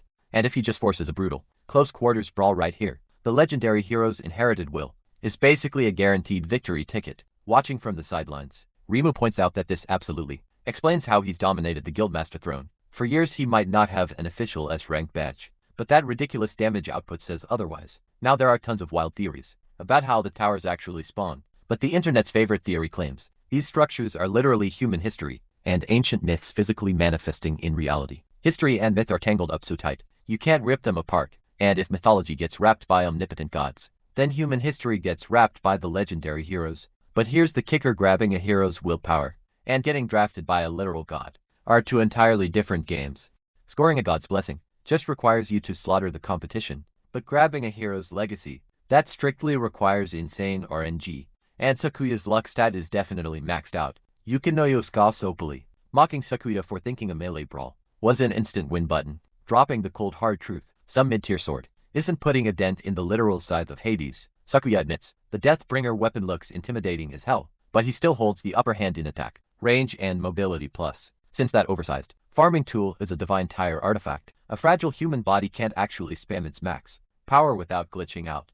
If Yukino just swings wildly, ignoring his spatial limits, he's basically handing out free openings. Sakuya squares up his stance, roasting the kid by saying, "Hades, totally forgot to drop a tutorial on how to use that thing." Yukino screams absolute cap, only to immediately get violently impaled straight through the chest. Sakuya casually mentions he totally expected a teleport dodge, but too bad for him that was jump no. 8. Jiro hypes up from the back, screaming that it's good game, but Yoi shuts that down instantly. The boss music hasn't stopped yet. Yukinoyo suddenly erupts into maniacal laughter, taunting Sakuya's smog at just one expression. It practically cracks him up. Sakuya's brain blue screens for a second. Wait, does this guy's hack ability seriously not have a cooldown timer? Yukinoyo smirks, dropping a bomb. Whoever said I was limited to just swapping with ghost bodies? Suddenly Sakuya grips his own chest. A blinding surge of pain hits Sakuya's heart. Well, this is trash. He grunts violently, backstepping to create distance. A neon system prompt flashes in his vision. Target locked, mark of Hades applied. Sakuya curses his own sloppiness. He is absolutely floored that Yukinoyo literally phased his own flesh and blood into a spectral state to straight up ghost physical damage. Take 4 of those marks, and your soul gets drafted as my personal minion.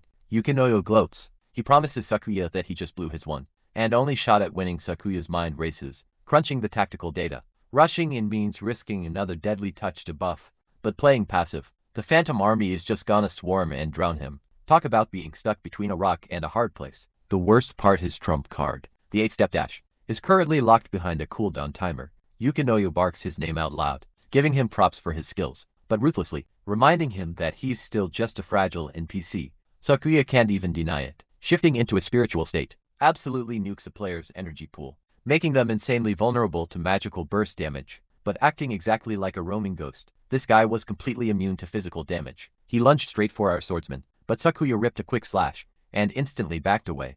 Not bad on the speed, but honestly still too slow. Yukinoyo taunted effortlessly, shattering Sakuya's defense with a brutal strike. Boom. Another seal of Hades locked onto Sakuya. Running is pointless, bro. Yukinoyo cackled, stalking closer like a predator. Hit 4 of those marks and your literal insides erupt into a soul-scorching hellfire. Your flesh melts off the bone, and your soul gets chained up as his mindless zombie. Forever brutal.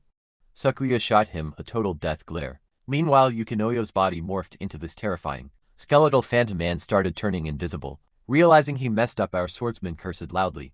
Amnesia acting up, you totally forgot my revenant shade. The villain sneered, tagging him with yet another mark. Sakuya swung his blade desperately to create distance, but Yukinoyo just laughed at the pathetic attempt. The swordsman vaulted as far back as physically possible. The villain instantly read his mind. Sakuya was trying to stall out the clock, praying the curse marks would just expire once the magic dried up, but that was pure copium. Yukinoyo could chill in his ghost mode for another 3 whole minutes. One more touch and Sakuya was totally cooked. Sakuya took a deep breath, dead set on his next play. Yukinoyo just smirked, watching the swordsman foolishly charge up his blades. He literally could not fathom why Sakuya would leave himself so wide open. Popping his revenant shade, he gloated time to join the afterlife buddy. But suddenly the katana ripped from its scabbard, absolutely surging with raw lightning. Yukinoyo rushed in, convinced it was game over, since physical energy usually passes right through him. Big mistake. Sakuya unleashed a flawless spinning slash, flashing back to a secret weapon his wife handed him. He had actually tied that exact sacred cloth to his hilt, just for a clutch moment like this. This stuff was legit steeped in holy temple water, sun-baked in literal paradise, and heavily blessed by a high-tier cleric. Its entire job description: deleting evil spirits from existence, and slicing straight through raw souls. This was its absolute peak form. Watching from the sidelines, Raimu realized that just like Jiraiya cooked up heavy brain strategies against the samurai, Sakuya's wife had flawlessly preplanned this counter. With one swing, Sakuya shredded every phantom in the room. Cool trick, but it is totally useless. Yukinoyo mocked. I already slapped the 4th mark on you. Get ready to roast in demonic hellfire, and become my personal puppet. But instead of crumbling, our swordsman stood his ground, gripping his katana tight. Yukinoyo was genuinely baffled. Did you seriously think I would just stand here and let you take my soul? Sakuya smirked. Tough break, man. Torching my flesh. Honestly, just shaved off the dead weight. Now my strikes are insanely fast. Panicking, the villain spammed every single ghost he had to block the attack. None of this made sense. Sakuya was not supposed to hit this hard while taking literal soul damage. Then the horrific realization hit him. The villain screamed. Sakuya was perfectly timing the massive cooldown gap for his ultimate leap of the 8 vessels. Way too late to figure that out. Sakuya roared violently, shredding through every obstacle like paper. He blitzed forward, period a whole wave of spirits, and practically teleported behind Yukinoyo. The panicked Asura tried to phase out into his phantom state, but Sakuya interrupted. Before you even try stealing my soul, he launched himself, dicing up a fresh batch of phantoms. I am ending your life right here. Blinking right onto his blind spot, the swordsman cleanly cleaved Yukinoyo completely in half. A single slash like that will not put me down. The villain choked out. Sakuya just glared. If one cut did not do the job, then I will just keep hacking until you drop, he screamed, unleashing an absolute tornado of strikes. Beaten to a pulp, Yukinoyo finally blacked out.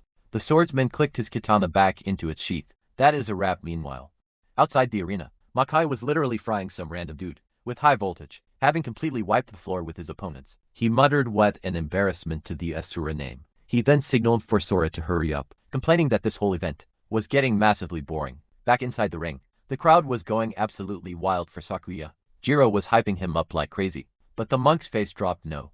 This is terrible. The villain's dark aura was suddenly spiking to toxic levels. It was infinitely worse than anything he flexed before. I am not done, I just need one more shot, Yukinoyo muttered brokenly, repeating himself over and over, channeling his remaining cursed energy. Gigantic bone hands violently ripped open a rift in midair. Man, my older brother is putting on a seriously pathetic show. Sakuya braced his blade, totally freaked out by whatever was coming next. Yukinoyo started sobbing for another chance, but the voice from the rift coldly snapped. You cannot carry a fight with just flashy gimmicks. At the end of the day, raw power is all that matters. But whatever, I can fix this. Without hesitation, the new entity instantly nuked Yukinoyo into dust, casually declaring, both you and the enemy are getting deleted today. Sakuya stood frozen, wondering if this absolute menace was the real, final boss version of the Hades Asura. The entire crowd outside was losing their minds over this grotesque nightmare. Makai glanced over his shoulder, smirking. Okay, now we are actually getting somewhere. The massive creature stomped toward the swordsman. The absolute first thing I did, after ascending to an Asura, was zero out my own older brother. Since then the body count is literally uncountable. Not that it matters once they flatline. They just become my personal loot drops. And you are about to join my collection. The monster growled, shot, gunning a barrage of cursed spirits straight at Sakuya. Boom, the Hades seal ticked right back to 1. Sakuya was shook, realizing the curse stack never actually reset. Worse, his signature leap of the 8 vessels was still hard, locked on cooldown. Was this really how he gets a game over? Pairing the endless wave of ghouls, Sakuya honestly felt a weird sense of nostalgia washing over him. In this unwinnable fight, total deja vu hitting him right now. Absolute zero damage. That armored paladin straight up bolted from the massive arachnid, screaming for backup. A giant spiked leg swiped at Sakuya. Missing by inches, he gritted his teeth. Retreating wasn't an option. Nobody dies today, I'm holding the line. He roared. The beast slammed its massive bulk right in front of the fleeing squad. Hold up, Sakuya yelled, panic spiking. As he realized he was miles out of position, he desperately needed to pull the monster's aggro. Only one huge issue. This thing's armor was basically tank metal. Every strike just bounced right off. Scanning for any kind of weak spot, his eyes locked onto a strange blade, jutting out of the beast with zero hesitation. He chucked his own katana straight at it. Bullseye. The steel clanged hard against the embedded scabbard on the creature's skull. The monster shrieked in agony, and Sakuya pumped his fist. The abomination snarled, yeah, look at me ugly, the swordsman taunted, baiting the nightmare directly toward him. All 8 legs blurred into a frenzy. It lunged, aiming a lethal strike right at his spine. Sakuya dove across the dirt paths, hitting the ground hard, but springing back to his feet in a flash. Pure unadulterated fury burned in the beast's many eyes. As it cornered its prey, breathing heavily, Sakuya realized he was entirely out of gas. Hey, no regrets. Going down swinging meant those villagers got out alive. Still, a bitter thought crept in. If only he had just a fraction more power, he could have changed everything. Suddenly a commanding voice pierced the chaos, ordering him to stand his ground. A massive winged warrior snatched him midair. I've got you, the mysterious savior declared. Staring death right in the face, Sakuya realized he was looking at an absolute myth. Walking among mortals, this was the ultimate grandmother, who trained the elite warlords, the legendary Karasu Tengu. The truth slammed into him. Portals didn't just spit out nightmarish monsters, they dropped literal mythical icons into their world. 2. The winged god whisked him away into a hidden cavern.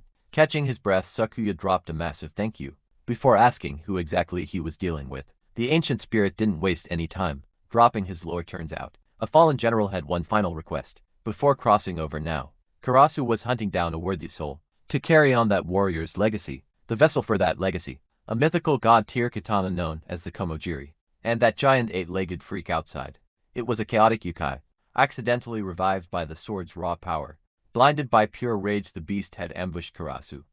In a desperate counter, the spirit jammed the legendary blade straight into its skull. The result, a brutal stalemate, where neither could finish the other off. But then Karasu spotted Sakuya, watching this random kid lay his life on the line for total strangers. That sheer willpower proved everything Karasu knew. Right then, this human was the missing puzzle piece. Teaming up was their only shot. Together they could slaughter the yokai and reclaim the general's sacred steel. Sakuya gripped the spirit's hand hard. Let's crack some skulls from that second forward. The mythical Tengu became his personal sensei. Under that hardcore mentorship, Sakuya absorbed the ancient combat arts of legends. But here was the brutal reality check. His human body just couldn't keep up. He flat out failed to unlock the general's full arsenal. Out of 6 god-level techniques, Sakuya barely secured 3, but his winged mentor smirked. 3 was plenty to squash a bug. What followed was a bloodbath of epic proportions, triggering his newly acquired ultimate move, the 8-boat leap. Sakuya completely overwhelmed the beast's defenses. A flawless, blinding slash tore right through the monster's head. The battle ended, earning the Komojiri Homura. Sakuya swore a blood oath. If he ever crossed paths with a prodigy who truly deserved this divine power, he would hand over the blade. Without hesitation, he'd pass the torch. Snapping back to the current nightmare, Sakuya channels every ounce of his aura into that exact same steel, violently shredding the demonic horde swarming him. Never for a single second did I think I deserved this. He mutters. His blade dances, ripping through wave after wave of shadow beasts. They explode into dust only to instantly respond. Gripping the hilt tight, Sakuya knows he has to tap into the sword's true forbidden magic. The neon green steel slides out, practically humming with energy. Dying in this hellhole not an option. He still has a legendary promise to keep. He owes the spirit who saved his life. Taking a flawless stance, Sakuya unleashes a 360-degree whirlwind of destruction. Up in the stands, the crowd's jaws drop. Gyro squints, sweating bullets. Is a glowing sword actually enough to kill that boss beside him? Rima shakes her head. It's carrying a hero's soul, sure. But he's just a guy, she whispers. Mortal steel doesn't even scratch a literal deity. Down in the pit, Hades flexes, dark energy swirling around his monstrous form. He smirks, mistaking the katana's intense glow for Sakuya's pure terror. Rip him apart. The god commands. A tidal wave of ghouls rushes in, but Sakuya violently blasts them back. with an eruption of blinding white mana. His mind races back the moment the ancient general first butchered that giant arachnid. With this blade, it permanently absorbed the ability to absolutely vaporize dark magic. He swings hard, intercepting the demonic shock waves. Still, this was a massive gamble. Was it enough to drop the actual lord of the underworld? Suddenly, bam! A cursed arrow buries itself deep into his thigh. Ignoring the agonizing pain, Sakuya locks in all or nothing. He roars. He forces every single drop of his remaining mana into the ancient weapon. Scream from me, Komojiri. Boom.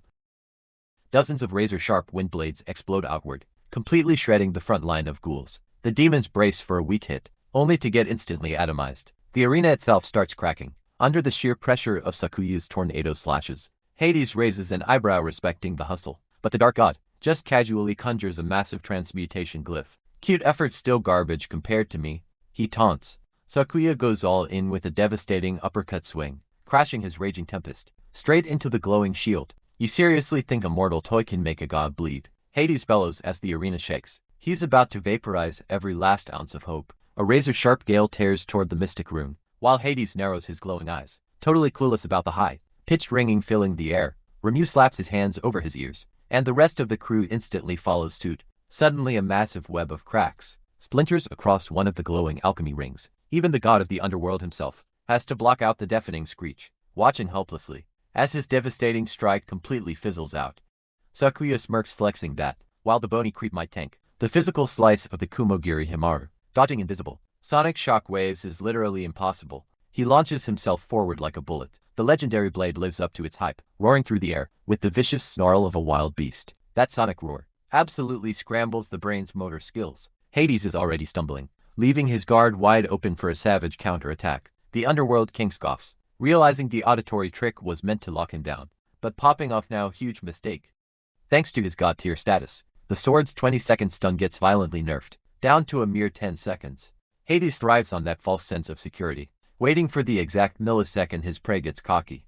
Meanwhile, Sakuya is practically redlining, knowing he has to push his agility to the absolute limit. If he does not hit top gear right this second, it is game over. He bets everything on this final rush, but cold dread washes over him as the god's hollow eyes lock directly onto his soul. The paralysis is already snapping, pushing through pure panic. Sakuya sprints headfirst into the danger zone, mentally cursing his luck while Jiro screams out, praying the guy actually survives this reckless dive. Not on my watch, the deity growls, casually swatting away the incoming lethal wind. Sakuya freezes in absolute horror. He is a fraction of a second too late. Hades coldly announces his execution. Invisible strings wrap around Sakuya, violently hijacking his own body. Crushed inside a colossal demonic grip, he can do nothing but listen to the monstrous, echoing laughter bouncing off the walls. The deity mocks him, branding the samurai as nothing more than a brand new toy for his collection. The dark energy surges wildly as the terrifying fourth seal of the underworld cracks open. But plot twist, the squad on the outside wasn't just sitting around making popcorn. A massive aura flares up as Yoi refuses to let his comrade get dusted. Without a fight, out of nowhere, Athena manifests right in their faces, projecting pure boss-level authority and laying down the absolute law. Mortal scrubs do not crash a god-tier brawl. Bam! A blinding flash of high-voltage plasma obliterates the tension. Athena spins around, totally baffled, while Remu catches that familiar electric hum vibrating through her bones. Is some crazy rogue trying to shatter the dome? From the outside, impossible. The big boss is literally standing guard. The sky turns pitch black, choking the area in shadows, until a deafening sonic boom shatters the silence. A raw, chaotic force rips through the atmosphere like wet tissue paper. Athena barely has a microsecond to look, completely shook before the overwhelming barrage literally wipes her from existence. Remu stammers, trying to process if the indestructible dome actually just shattered. And wait, was that the boss's signature lightning? Hiro furiously points into the dust cloud, screaming at her to focus through the smoke. Sora is going absolutely feral, channeling pure voltage into the crackling wall, praying the clock has not run out. Remu's jaw drops. She recognizes the legendary Thunder Lance. That weapon is strictly VIP, exclusive to the commander alone. Instantly, a shimmering golden bell dome and a massive, glowing aegis materialized to tank the lethal damage aimed at Sakuya.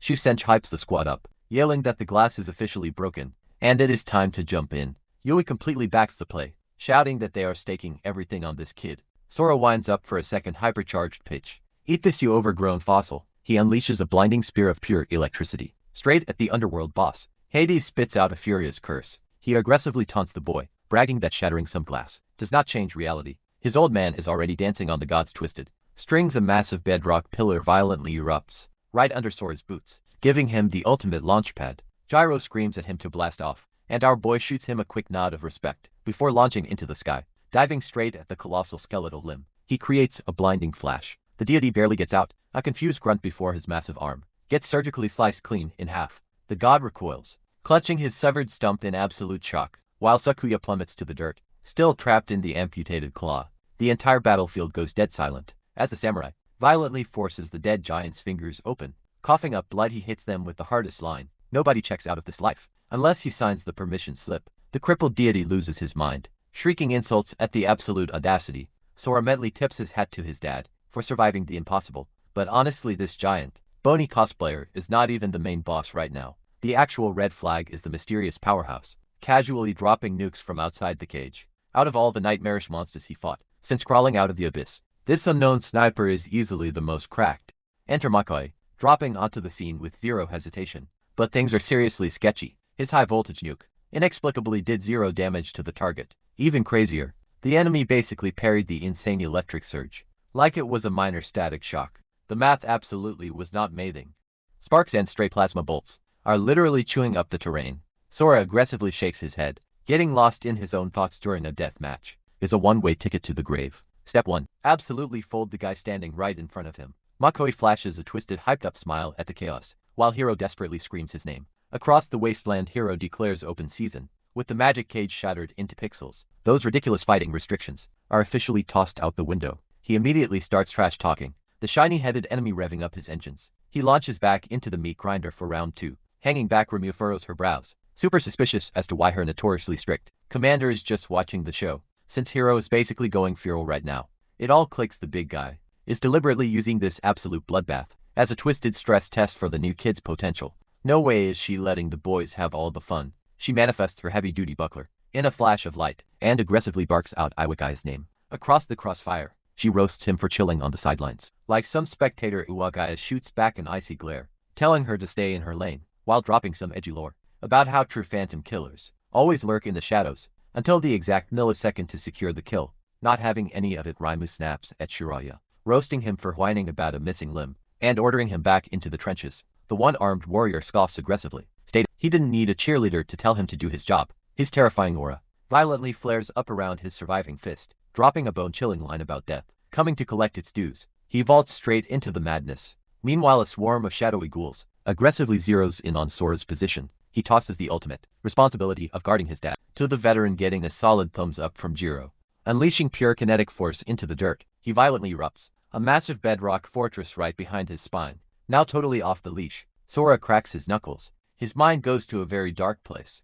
If any of these freaks even breathe in his father's direction, he is going to turn them into absolute dust. Hero and the monk are practically trading blows at warp speed when Hero's eyes suddenly widen. Out of nowhere, Sora crashes the party, yelling, "You're up first, buddy." Hero barely brings up the Fang of Cadmus to block, totally caught off guard by the kid's glitch-like speed, but our boy completely shatters his guard, delivering a brutal roundhouse that launches Hero across the battlefield. Remu's jaw straight up drops, watching Hero get yeeted into the stratosphere. She mentally facepalms, baffled that the dude got one-shotted. Meanwhile, Sora tosses a quick glance at Suzengi, ordering him to handle the phantom mob. The monk instantly drops into a prayer stance, unleashing a massive wave of golden karma energy that totally vaporizes the spirits. Remu is losing her mind watching this, realizing Sharia's ghostly summons are getting completely hard-countered. It's an absolute mismatch.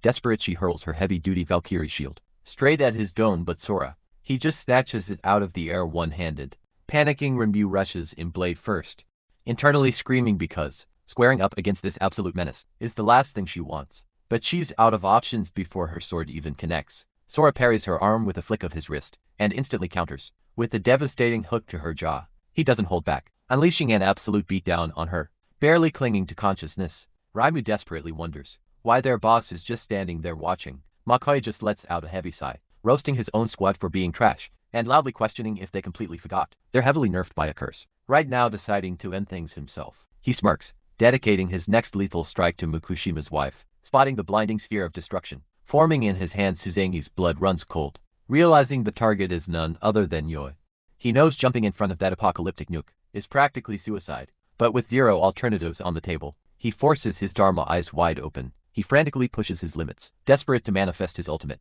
spiritual form before it's too late. but Makai just laughs, mocking the monk for thinking he'd pull a rookie move like hero and actually let him charge up. Suzengi instantly realizes he's completely out of time. Rotten hell bugs the apostle of Zeus snarls. His artifact glows blindingly bright, and a catastrophic pillar of lightning erupts, zeroing straight in on the boulder hiding Sora's mom. Sora flinches confused by the sudden flash. A millisecond later, the thunderbolt obliterates the rock right next to him, leveling the entire terrain. In an ear-splitting explosion, coughing through the thick smoke, he turns bracing for impact, but instead of an enemy, his eyes lock onto a smoldering pile of rubble, and his mom's blooded hand, sticking out from the wreckage. Time literally freezes. He screams her name, sprinting blindly toward the crater, when a massive, metal shield suddenly slices through the air. Right at his neck. Don't you dare get in my way. He roars violently, batting the weapon aside, but the impact sends a shockwave up his arm, and he instantly realizes the sheer kinetic force behind that throw was on a completely different level than before. Remue steps out of the dust, a wicked grin on her face, asking if he enjoyed that little sample. The debuff Ganshi is fully restored to level 106. Sora grits his teeth against the suffocating aura, now radiating off her. He tries to push past, screaming at her to back off, but it's like shoving a titanium wall. Remy leans in cruelly, spelling it out for him. The only reason that annoying, weakening hex finally shattered is because the caster just took her last breath. Snapping, Sora throws a feral, hate-fueled punch, screaming at her to shut her mouth, but she easily sidesteps. The wild swing kid stumbles back, completely shattered, watching his eyes go dead. Remue smirks, knowing she's totally broken his fighting spirit. Mentally fragile, humans are her absolute favorite midnight snack. Without hesitating, she blasts him point blank with a spike of pure, divine energy, running him straight through. The glowing energy violently swallows him whole, paralyzing his muscles. Believing she just secured the kill, Remue watches triumphantly as our boy collapses, face first into the dirt, but something feels off. Did that even leave a scratch? Puzzled, she powers up her analytical eye to check his vitals, only to visibly recoil in sheer terror. The stats make zero sense. This mortal kid is hoarding more raw, divine essence than the literal gods above. Worse, his core isn't just holding the energy. It's acting like a ravenous black hole, violently devouring every ounce of holy magic she throws at him. She's trembling, wondering what kind of cosmic anomaly they're dealing with, especially since he clearly hasn't even figured out how to weaponize this glitchy power yet. Suddenly, the boss's immediate kill order makes perfect, terrifying sense. If this kid figures it out, the entire universe is cooked. Going completely all out, she triggers her sacred vow, instantly buffing both her damage and tankiness by a solid 25%. Screaming at the top of her lungs, she orders Shoria and Iwagaya to jump in, demanding they execute the boy right here, right now. Off to the side. Grinning, Hades flexes his newly unsealed magic, instantly materializing his lethal spear. For the final strike, Iwagaya grips his blades, sweating bullets as he realizes the clock is ticking. They have to assassinate this anomaly before he undergoes his awakening, because if he ever taps into that endless monopole, he'll straight up bench press the Pantheon. Remue charges her ultimate, absolutely certain this is the finale. Meanwhile, Sora is on his knees, weeping uncontrollably as he clutches his mother's limp hand. But wait, a faint shift in the rubble completely changes the game. Her fingers twitch. She's barely hanging on, but she's actually still breathing. Sensing the distraction, the assassins launch a synchronized barrage to pin him down. Yoi weakly reaches up, brushing her fingers against her son's cheek, before her arm drops like a stone. Panic instantly rips through the apostles, as their binding spells completely shatter on impact. Ignoring the attacks like they're mere nuts, Sora violently tears through the solid rock, with his bare bleeding hands, sobbing hysterically. With every chunk of debris he throws, his mind is totally breaking, refusing to process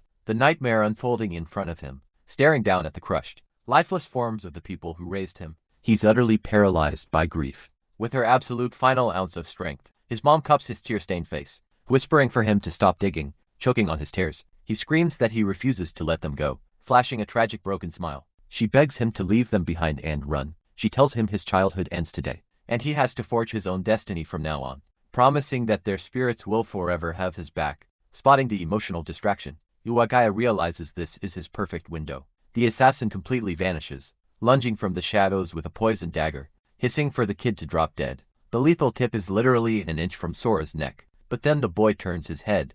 A suffocating demonic aura explodes from his body, and in 0.1 seconds, he teleports directly into Iwagaya's personal space. A catastrophic punch connects, launching the rogue across the wasteland, like a rag doll midair. Iwagaya stares at his hand in absolute horror, realizing his god-tired magical blade was completely pulverized. Terrified out of his mind, the assassin burns all his stamina to sprint behind Remue for cover. Remue is practically hyperventilating, screaming that it's impossible for a human to snap a heavenly relic with just his bare knuckles. Realizing their entire squad is completely outmatched, she raises her shield in a panic, but the metal instantly starts buckling. Sora is on her, raining down an absolute, merciless storm of pure rage. Every single ruthless, back-to-back strike violently pulverizes her barrier, leaving Remue absolutely frozen in pure, unadulterated panic, locking eyes with Remue. Our main guy drops the absolute, coldest warning. He is about to literally rip every single one of them.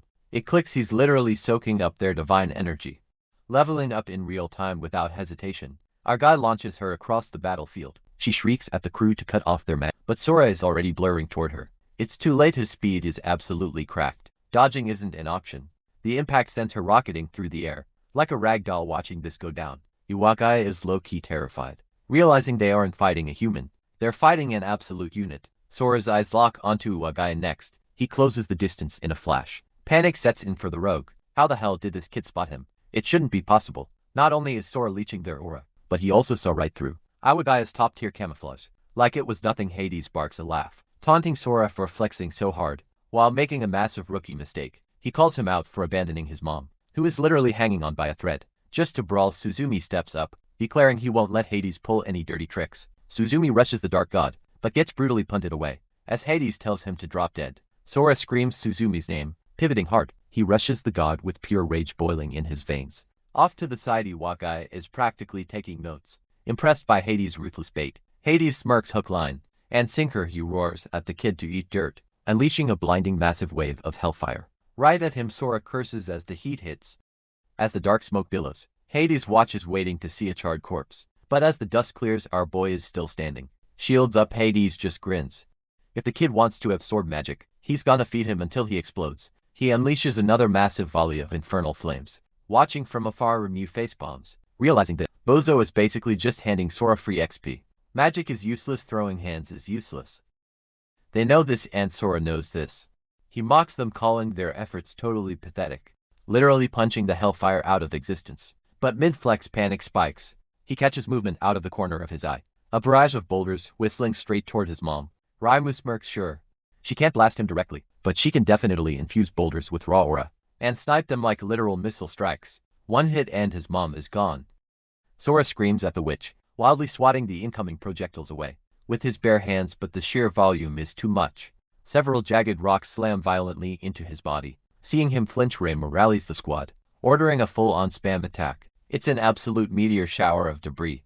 They want Mukushima wiped off the map. Sora pushes beyond his limits, desperately deflecting the lethal barrage. He's taking heavy damage, blood flying everywhere just to act as a human shield. Seeing her boy get shredded, his mom breaks down, sobbing for him to just let it go. Sora roars his refusal, refusing to budge an inch, eyes glowing with killing intent. He vows to slaughter every single one of them. To him, breathing means nothing if his family doesn't survive. Makai slow claps, mocking the emotional family drama. Before spitting that, it honestly just makes his stomach turn. A heavy, menacing weapon materializes in his grip. He sneers, asking, who cares if the kid has an energy drain cheat code? Because he's about to hit the delete button on this whole fight, using the legendary blade of Atropos. Makai explains the brutal lore. This weapon literally snips the threads of destiny. It slices right through any magic barrier, and fired as an arrow, it's an unblockable one-shot. He lines up the crosshairs, ready to end the kid's entire storyline. Suddenly, Shuseng starts hacking up a lung, choking out that the aura in the air is pure poison.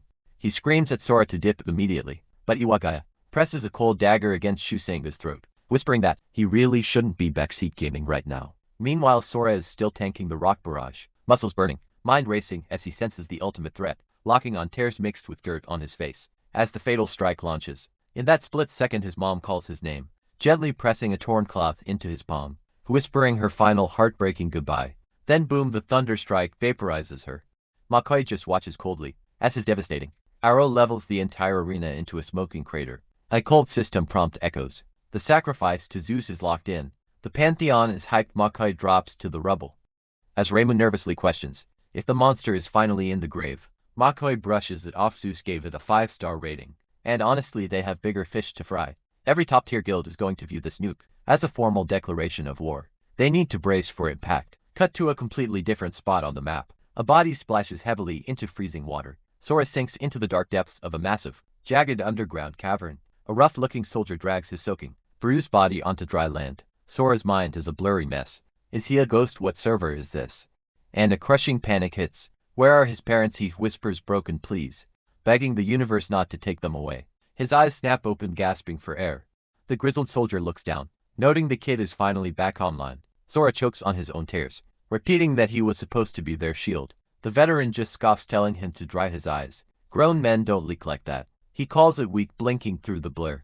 Sora demands to know who this guy is. The stranger just gives him the cold shoulder. Desperate, our boy presses on, asking if this dude was his savior, and pleading for any crumbs of intel on his mom and dad. The man glances back, visually sizing him up. He deadpans that for a so-called chosen one, Sora is looking like absolute trash tier. Time for a brutal reality check. His parents traded their HP for his. They are gone now. He needs to shut up and fall in line. Denial kicks in hard. Sora violently twists away, snapping that he's going back to the drop zone, ordering the guy to back off. He winds up for a punch, only to realize his muscles feel like wet noodles. Zero strength, zero mana. The soldier barks at him to drop the attitude, telling him to quit acting like a toddler, before casually tossing him to the dirt. He glares down, asking if this is the kind of garbage respect he shows the guy who pulled him from the Reaper's grip. He makes it crystal clear. The hands that saved him can snap his neck just as easily. Sora groans, clutching his bruised ribs, weakly calling out. The veteran drops the bombshell. That Atropos blade didn't just hurt him, it permanently severed his connection to the gods. Without that divine armor, he's just a squishy level 1 NPC. The soldier jams his sword into the rock, dropping a major tease about the VIP they are about to meet. The dude offers him a straight-up lifeline. He can reconnect him to that divine energy, and actually teach him how to wield it, without blowing himself up. Then he pops the million-dollar question.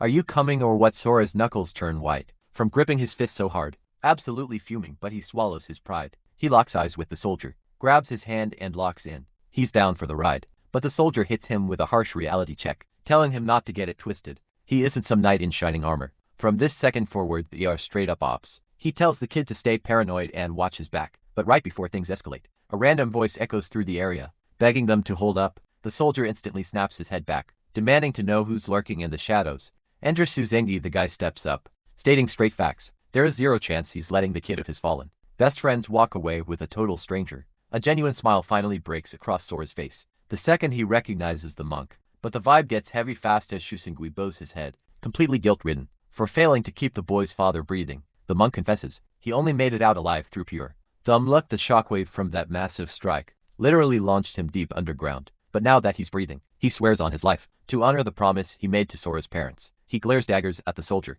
making it crystal clear, if this guy uses the kid's god-tier abilities for some twisted villain arc, there will be hell to pay. The soldier just scoffs, mocking the monk for spitting such massive threats, while literally standing on his deathbed. Suzengi takes the roast on the chin. He admits he was totally pathetic for desperately clinging to his own survival and being terrified of dying, offering absolutely zero excuses for his cowardice. But he stands his ground, basically saying that if he fumbles this final mission, he won't even be able to look his old friend in the eyes when they reunite in the afterlife. The soldier rolls his eyes, telling the battered monk to drop the tough guy act and just let the kid make his own moves. Sora gently calls out the monk's name, dropping some brutal honesty. He desperately wants to catch a body right here and now, but he knows his stats are way too low.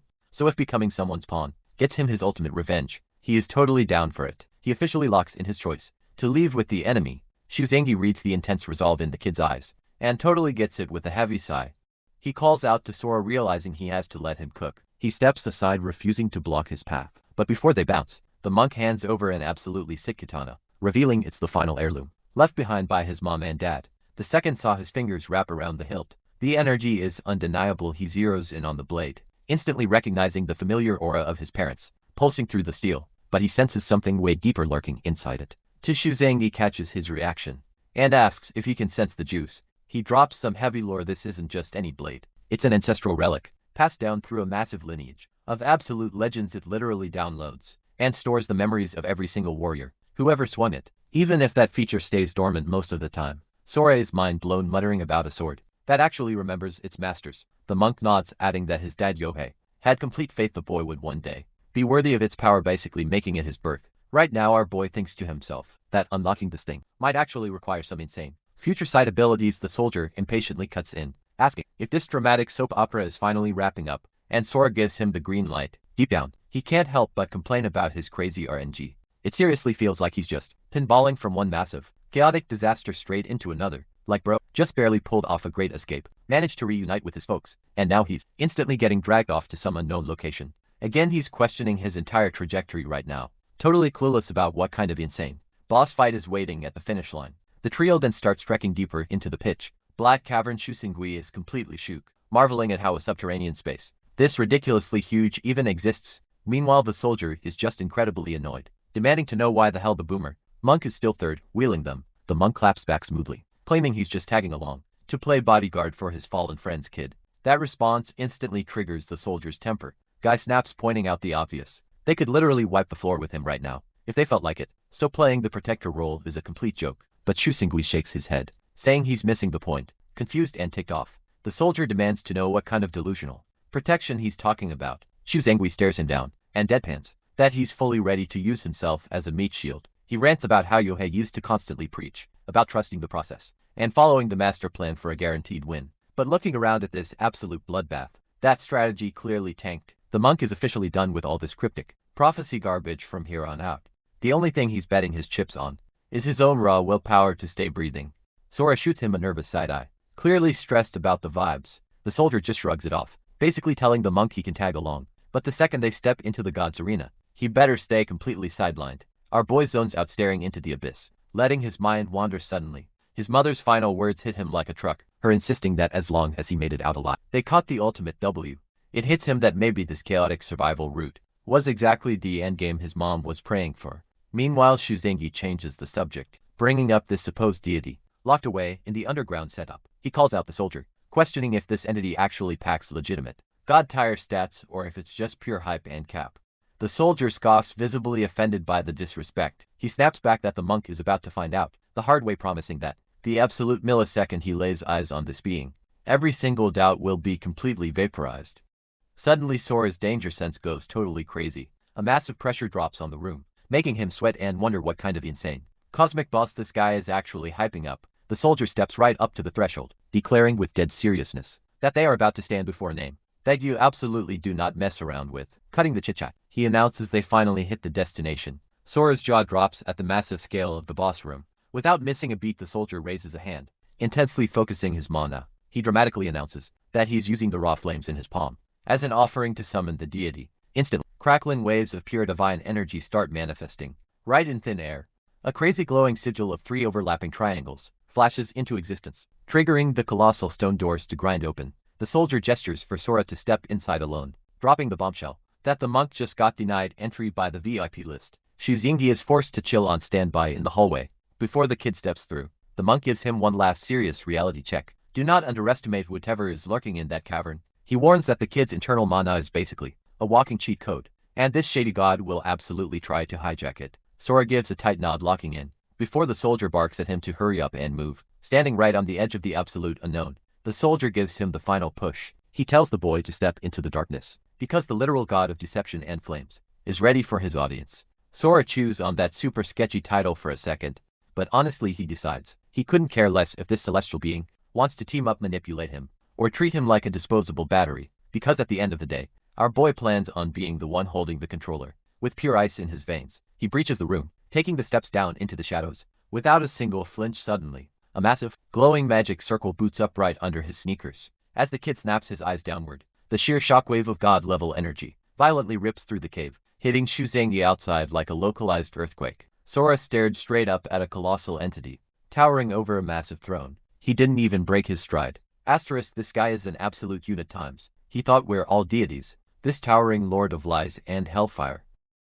His hunch was dead on. It was Loki, the Norse trickster himself. But something was seriously off. The god's flesh looked completely wrecked, literally decaying right in front of his eyes.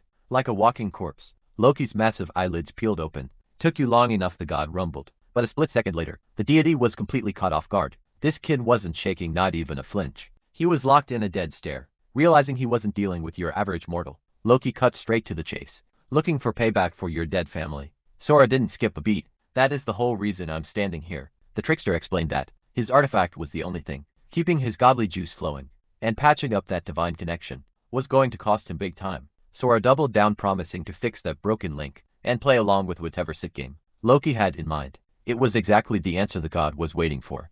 Total silence filled the room. Not good enough for you, Sora pushed. But the deity was actually stunned. Our boy made his demands crystal clear. He didn't just want a taste of divine energy. He craved absolute overwhelming dominance, to literally flatten anyone in his way. Can you actually give me that kind of juice? He challenged, you arrogant little punk.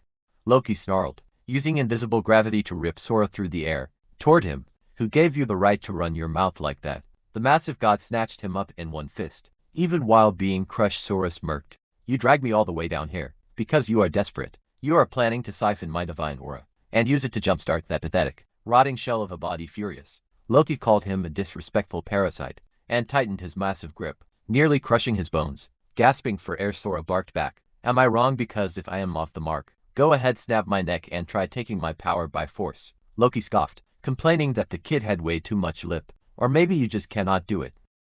Sora countered. The giant god let out a heavy, exhausted sigh. He completely folded. Sora hit the nail on the head. Even though the boy's energy was strictly Norse, the god was physically incapable of stealing it. Looks like we are on level ground then. Sora shot back. Asterisk. I knew at times, he thought to himself, that crazy energy he soaked up back in the tower was 100% Norse, and if a heavy hitter like Loki, literally the second in command of the entire Norse pantheon, couldn't forcibly rip it out of a mortal, that meant they had to play this like a business deal. The trickster lowered a single massive finger, muttering that this human had insane audacity. Sora casually dabbed up the giant finger. I am going to take that as a yes. The deity leaned in, his voice dropping low, reminding him how the old legends usually played out. Anyone who disrespected him ended up 6 feet under. Unfazed, Sora clapped back. That throwing around cheap threats completely ruined his legendary master manipulator vibe. Loki just groaned. You are an absolute headache, he complained, hacking up a harsh cough, before getting back to business. Look, the clock is ticking for me anyway. I am just gonna give you the short version. Watching him struggle, Sora realized the god wasn't faking it. He was literally running on fumes, a hollow shadow of his former self. Since we are officially teaming up, consider this my peace offering, Loki declared when Sora asked for the game plan. The deity told him to head straight back to the spire. The protagonist instantly pictured the massive structure. Loki dropped a huge lore bomb. There were actually 16 of these monoliths, scattered across Earth, every single one acting as a vault for a different god's raw essence. Every Norse spire except for his personal one had been busted wide open, but surprisingly 0 gods from the other pantheons had managed to wake up yet. Still, there was no way they were letting outsiders hijack their divine loot. Confused, Sora asked, what was holding the other deities back from waking up? The giant angrily pulverized a rock in his fist. We were stabbed in the back, he growled, promising to spill the tea on that drama later. But the main takeaway was simple. The Greek pantheon was public enemy number 1. Knowing the kid needed game-breaking stats to wipe out his targets, Loki was finally ready to hand over the cheat codes. He even let him pick his own poison. Option 1. Swallow the apocalyptic hellfire of the giant Surtur. That blaze would literally torch every flaw out of his system, forging his energy into an untainted, primordial, godly force that he could weaponize on command. The catch: he had to constantly feed the fire with his own life force slip up, and Surtur's blaze would instantly vaporize him into dust. Option 2. Physically implant the seed of the world tree, Yggdrasil, straight into his flesh. This would mutate his anatomy into a living, breathing vessel for divine magic, letting him bend godly energy like it was second nature. But grinding out that evolution would literally take centuries. Sora ran the math. The hellfire was a lethal parasite, while the world tree was the slowest slow burn imaginable. Smirking, Loki revealed a hidden third route. Forcefully jam both together, Yggdrasil would grow at breakneck speed by devouring the hellfire, while the flames would scorch the tree's magical branches instead of deep frying his organs. But the endgame for this crazy build was pure destruction eventually. The sheer weight of Ragnarok itself would come crashing down to obliterate him. One single slip in focus and he was instant charcoal. With the cards on the table, the god leaned back, waiting to see which suicidal path the kid would take. Sora didn't hesitate. You never actually planned on giving me a choice anyway. He locked in the third option, fusing the 2 lethal powers. A massive booming laugh erupted from Loki. Now that is what I am talking about. Instantly the protagonist felt like his veins were pumped with molten lava. A glowing, cursed sigil burned itself onto the back of his hand, while the mythical seed materialized in his palm. Surtur's apocalyptic flame started violently, searing his flesh. Watching the show, Loki grinned, noting that these 2 violently opposed forces were finally clashing and binding together. Man, the trickster chuckled. Who would have ever guessed that the entire future of the Norse pantheon would end up resting in the hands of a random kid? Cut to the other side of the city. Hotel suddenly snapped his head up, his instinct screaming, what the hell is that? He muttered, realizing his own mana was being violently siphoned away. He knew he couldn't let a single soul get anywhere near that north spire. Meanwhile, in a totally different sector, a massive guild war was brewing, as Makai charged up a lethal, high-voltage lightning strike. May's jaw practically hit the floor. The guildmaster boldly declared this as the 17th tower, claiming their squad was destined to completely crush it. Loki just stared down with dead eyes, completely unbothered. Meanwhile, Sora was agonizingly screaming, pushing his body to the absolute limit, trying to forcefully mash these two insane powers. Together peeking through the cracked door, the soldier and Shusengui watched in pure disbelief. This absolute madman was actually trying to jam two violently opposing energies into his own veins. Shusengui desperately screamed for our boy to hang in there. Sora gritted his teeth, fighting like hell to keep the raging storm of energy inside him from tearing his flesh apart. But suddenly everything faded to pitch black. He was hurled straight back into the void, blinking into the darkness. Sora questioned if his mind had just trapped him in his own subconscious, and caught sight of a massive, towering sapling. Was that seriously the world tree seed they just planted? It was stupidly huge, glancing over his shoulder. His eyes locked onto a colossal giant, casually chilling with a book. The massive dude shifted his gaze, staring dead straight at him. The Titan rumbled, claiming that through this wild divine aura, he could peer right into Sora's tragic backstory. He saw a mind totally wrecked, reduced to a crispy wasteland, completely torched by unyielding rage. Acting as Yggdrasil's ultimate messenger, he dropped the pity card, claiming he was sick of seeing innocent kids getting orphaned, and urged our MC to heal his shattered mindscape back into a thriving paradise. Sora gave a cold smirk, saying thanks for the pity party, but knew damn well a deal like this had massive strings attached. The giant hit back, framing it as a sweet win-win situation. Make me your ultimate guardian. Sora squinted, super skeptical, when out of nowhere, a vicious voice warned him to wake up and stop getting played. In a flash of brutal steel, the giant's head gets flawlessly sliced. Clean off its neck, the wicked axe zipped right back, like a deadly boomerang, snatched out of the air by a fierce spirit. She immediately exposed the Titan, claiming his only goal was turning Sora into Yggdrasil's personal lapdog. The grand master plan: toss the whole freaking planet into a blender to act as miracle grow for the world tree. The headless Titan calmly reaches up to his severed stump, flesh aggressively stitches together. As his head pops right back into place, he immediately fires back, warning that Surt's twisted endgame is infinitely worse, since that psycho literally wants to deep fry the entire universe into nothing but dust. Surt steps up to the plate, challenging the giant's trash talk, and instantly the tension spikes as they lock into a heavy death glare. Surt practically mocks the giant, asking if he's totally blind to the kid's mind, pointing out that aside from a pathetic, rotting stump, Sora's soul is already a scorched apocalyptic nightmare. The Titan shrugs it off, throwing his hands up. If that's how it is, the ball is entirely in the mortal's court. The ultimate decision rests on his shoulders alone. But before you lock in your answer, you better read the fine print. He slides a glowing parchment over. Sora cautiously grabs it, instantly realizing he's holding the legendary manual of the Asura. To upgrade from a basic human to a literal god-tier entity, you gotta pass 3 insane hurdles. Step 1. Pick a divine sugar daddy guardian to back your play, officially slapping the candidate label on you. Step 2. Take a terrifying dive straight into the abyss, and absolutely demolish the rival competitors in a bloody battle royale. Step 3. Survive as the undisputed final boss, snagging your patron god's overpowered weapon, and gaining full admin rights over the tower. Now these guardians aren't just for show. They aggressively monitor their chosen Acer, throw any disrespect at your deity, and they have full clearance to smite you into oblivion and repo your divine buffs. Instantly rocking that holy weapon lets the chosen champion unleash their god's pure, unadulterated fury in combat. Surt coldly scoffs, calling the giant a gutless coward who should have been roasted into oblivion centuries ago. Meanwhile, Sora is just standing there, mind blown that 2 legendary titans are having a massive turf war over who gets to sponsor him. Yggdrasil coldly claps back, telling the fiery spirit he's completely out of his league. Our boy just takes a mental step back. 2 absolute cosmic powerhouses throwing hands over him. Any average Joe would have literally flatlined from the sheer pressure in the room. Simultaneously they snap their attention to him, demanding his final answer. Sora just smirks, telling them they completely misread the room. You guys are flexing like I should be kissing your feet for this little handout. Suddenly a terrifying aura explodes from him. He shifts forms, declaring that picking a side is totally irrelevant, since either way he's just wearing their leash. Sora's eyes glow with menace. That's a hard pass actually.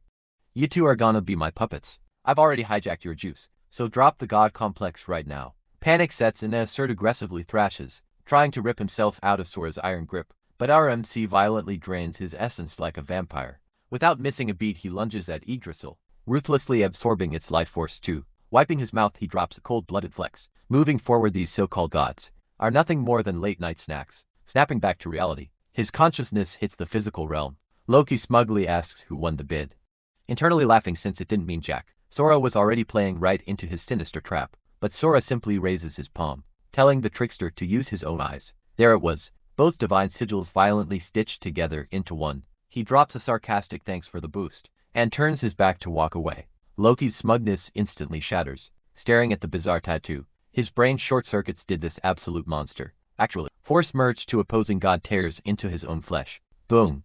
The 17th tower just officially birthed its very first, easier contender. A massive system alert drops. The lethal combo of Rebirth and Ruin is now fully unlocked for early access. Makoy starts sweating, shook that some random player just blitzed past. His progress may instantly goes on high alert, paranoid that the ferocious Tiger Squad pulled off this insane stunt. Kicking into overdrive, the entire crew sprints forward, shouting that they need to crash that location immediately before it's too late. Yo, what is up guys? Did this insane chapter absolutely blow your mind? Or what? Because I am totally hooked. If you want to catch the next epic breakdown, smash that subscribe button and drop a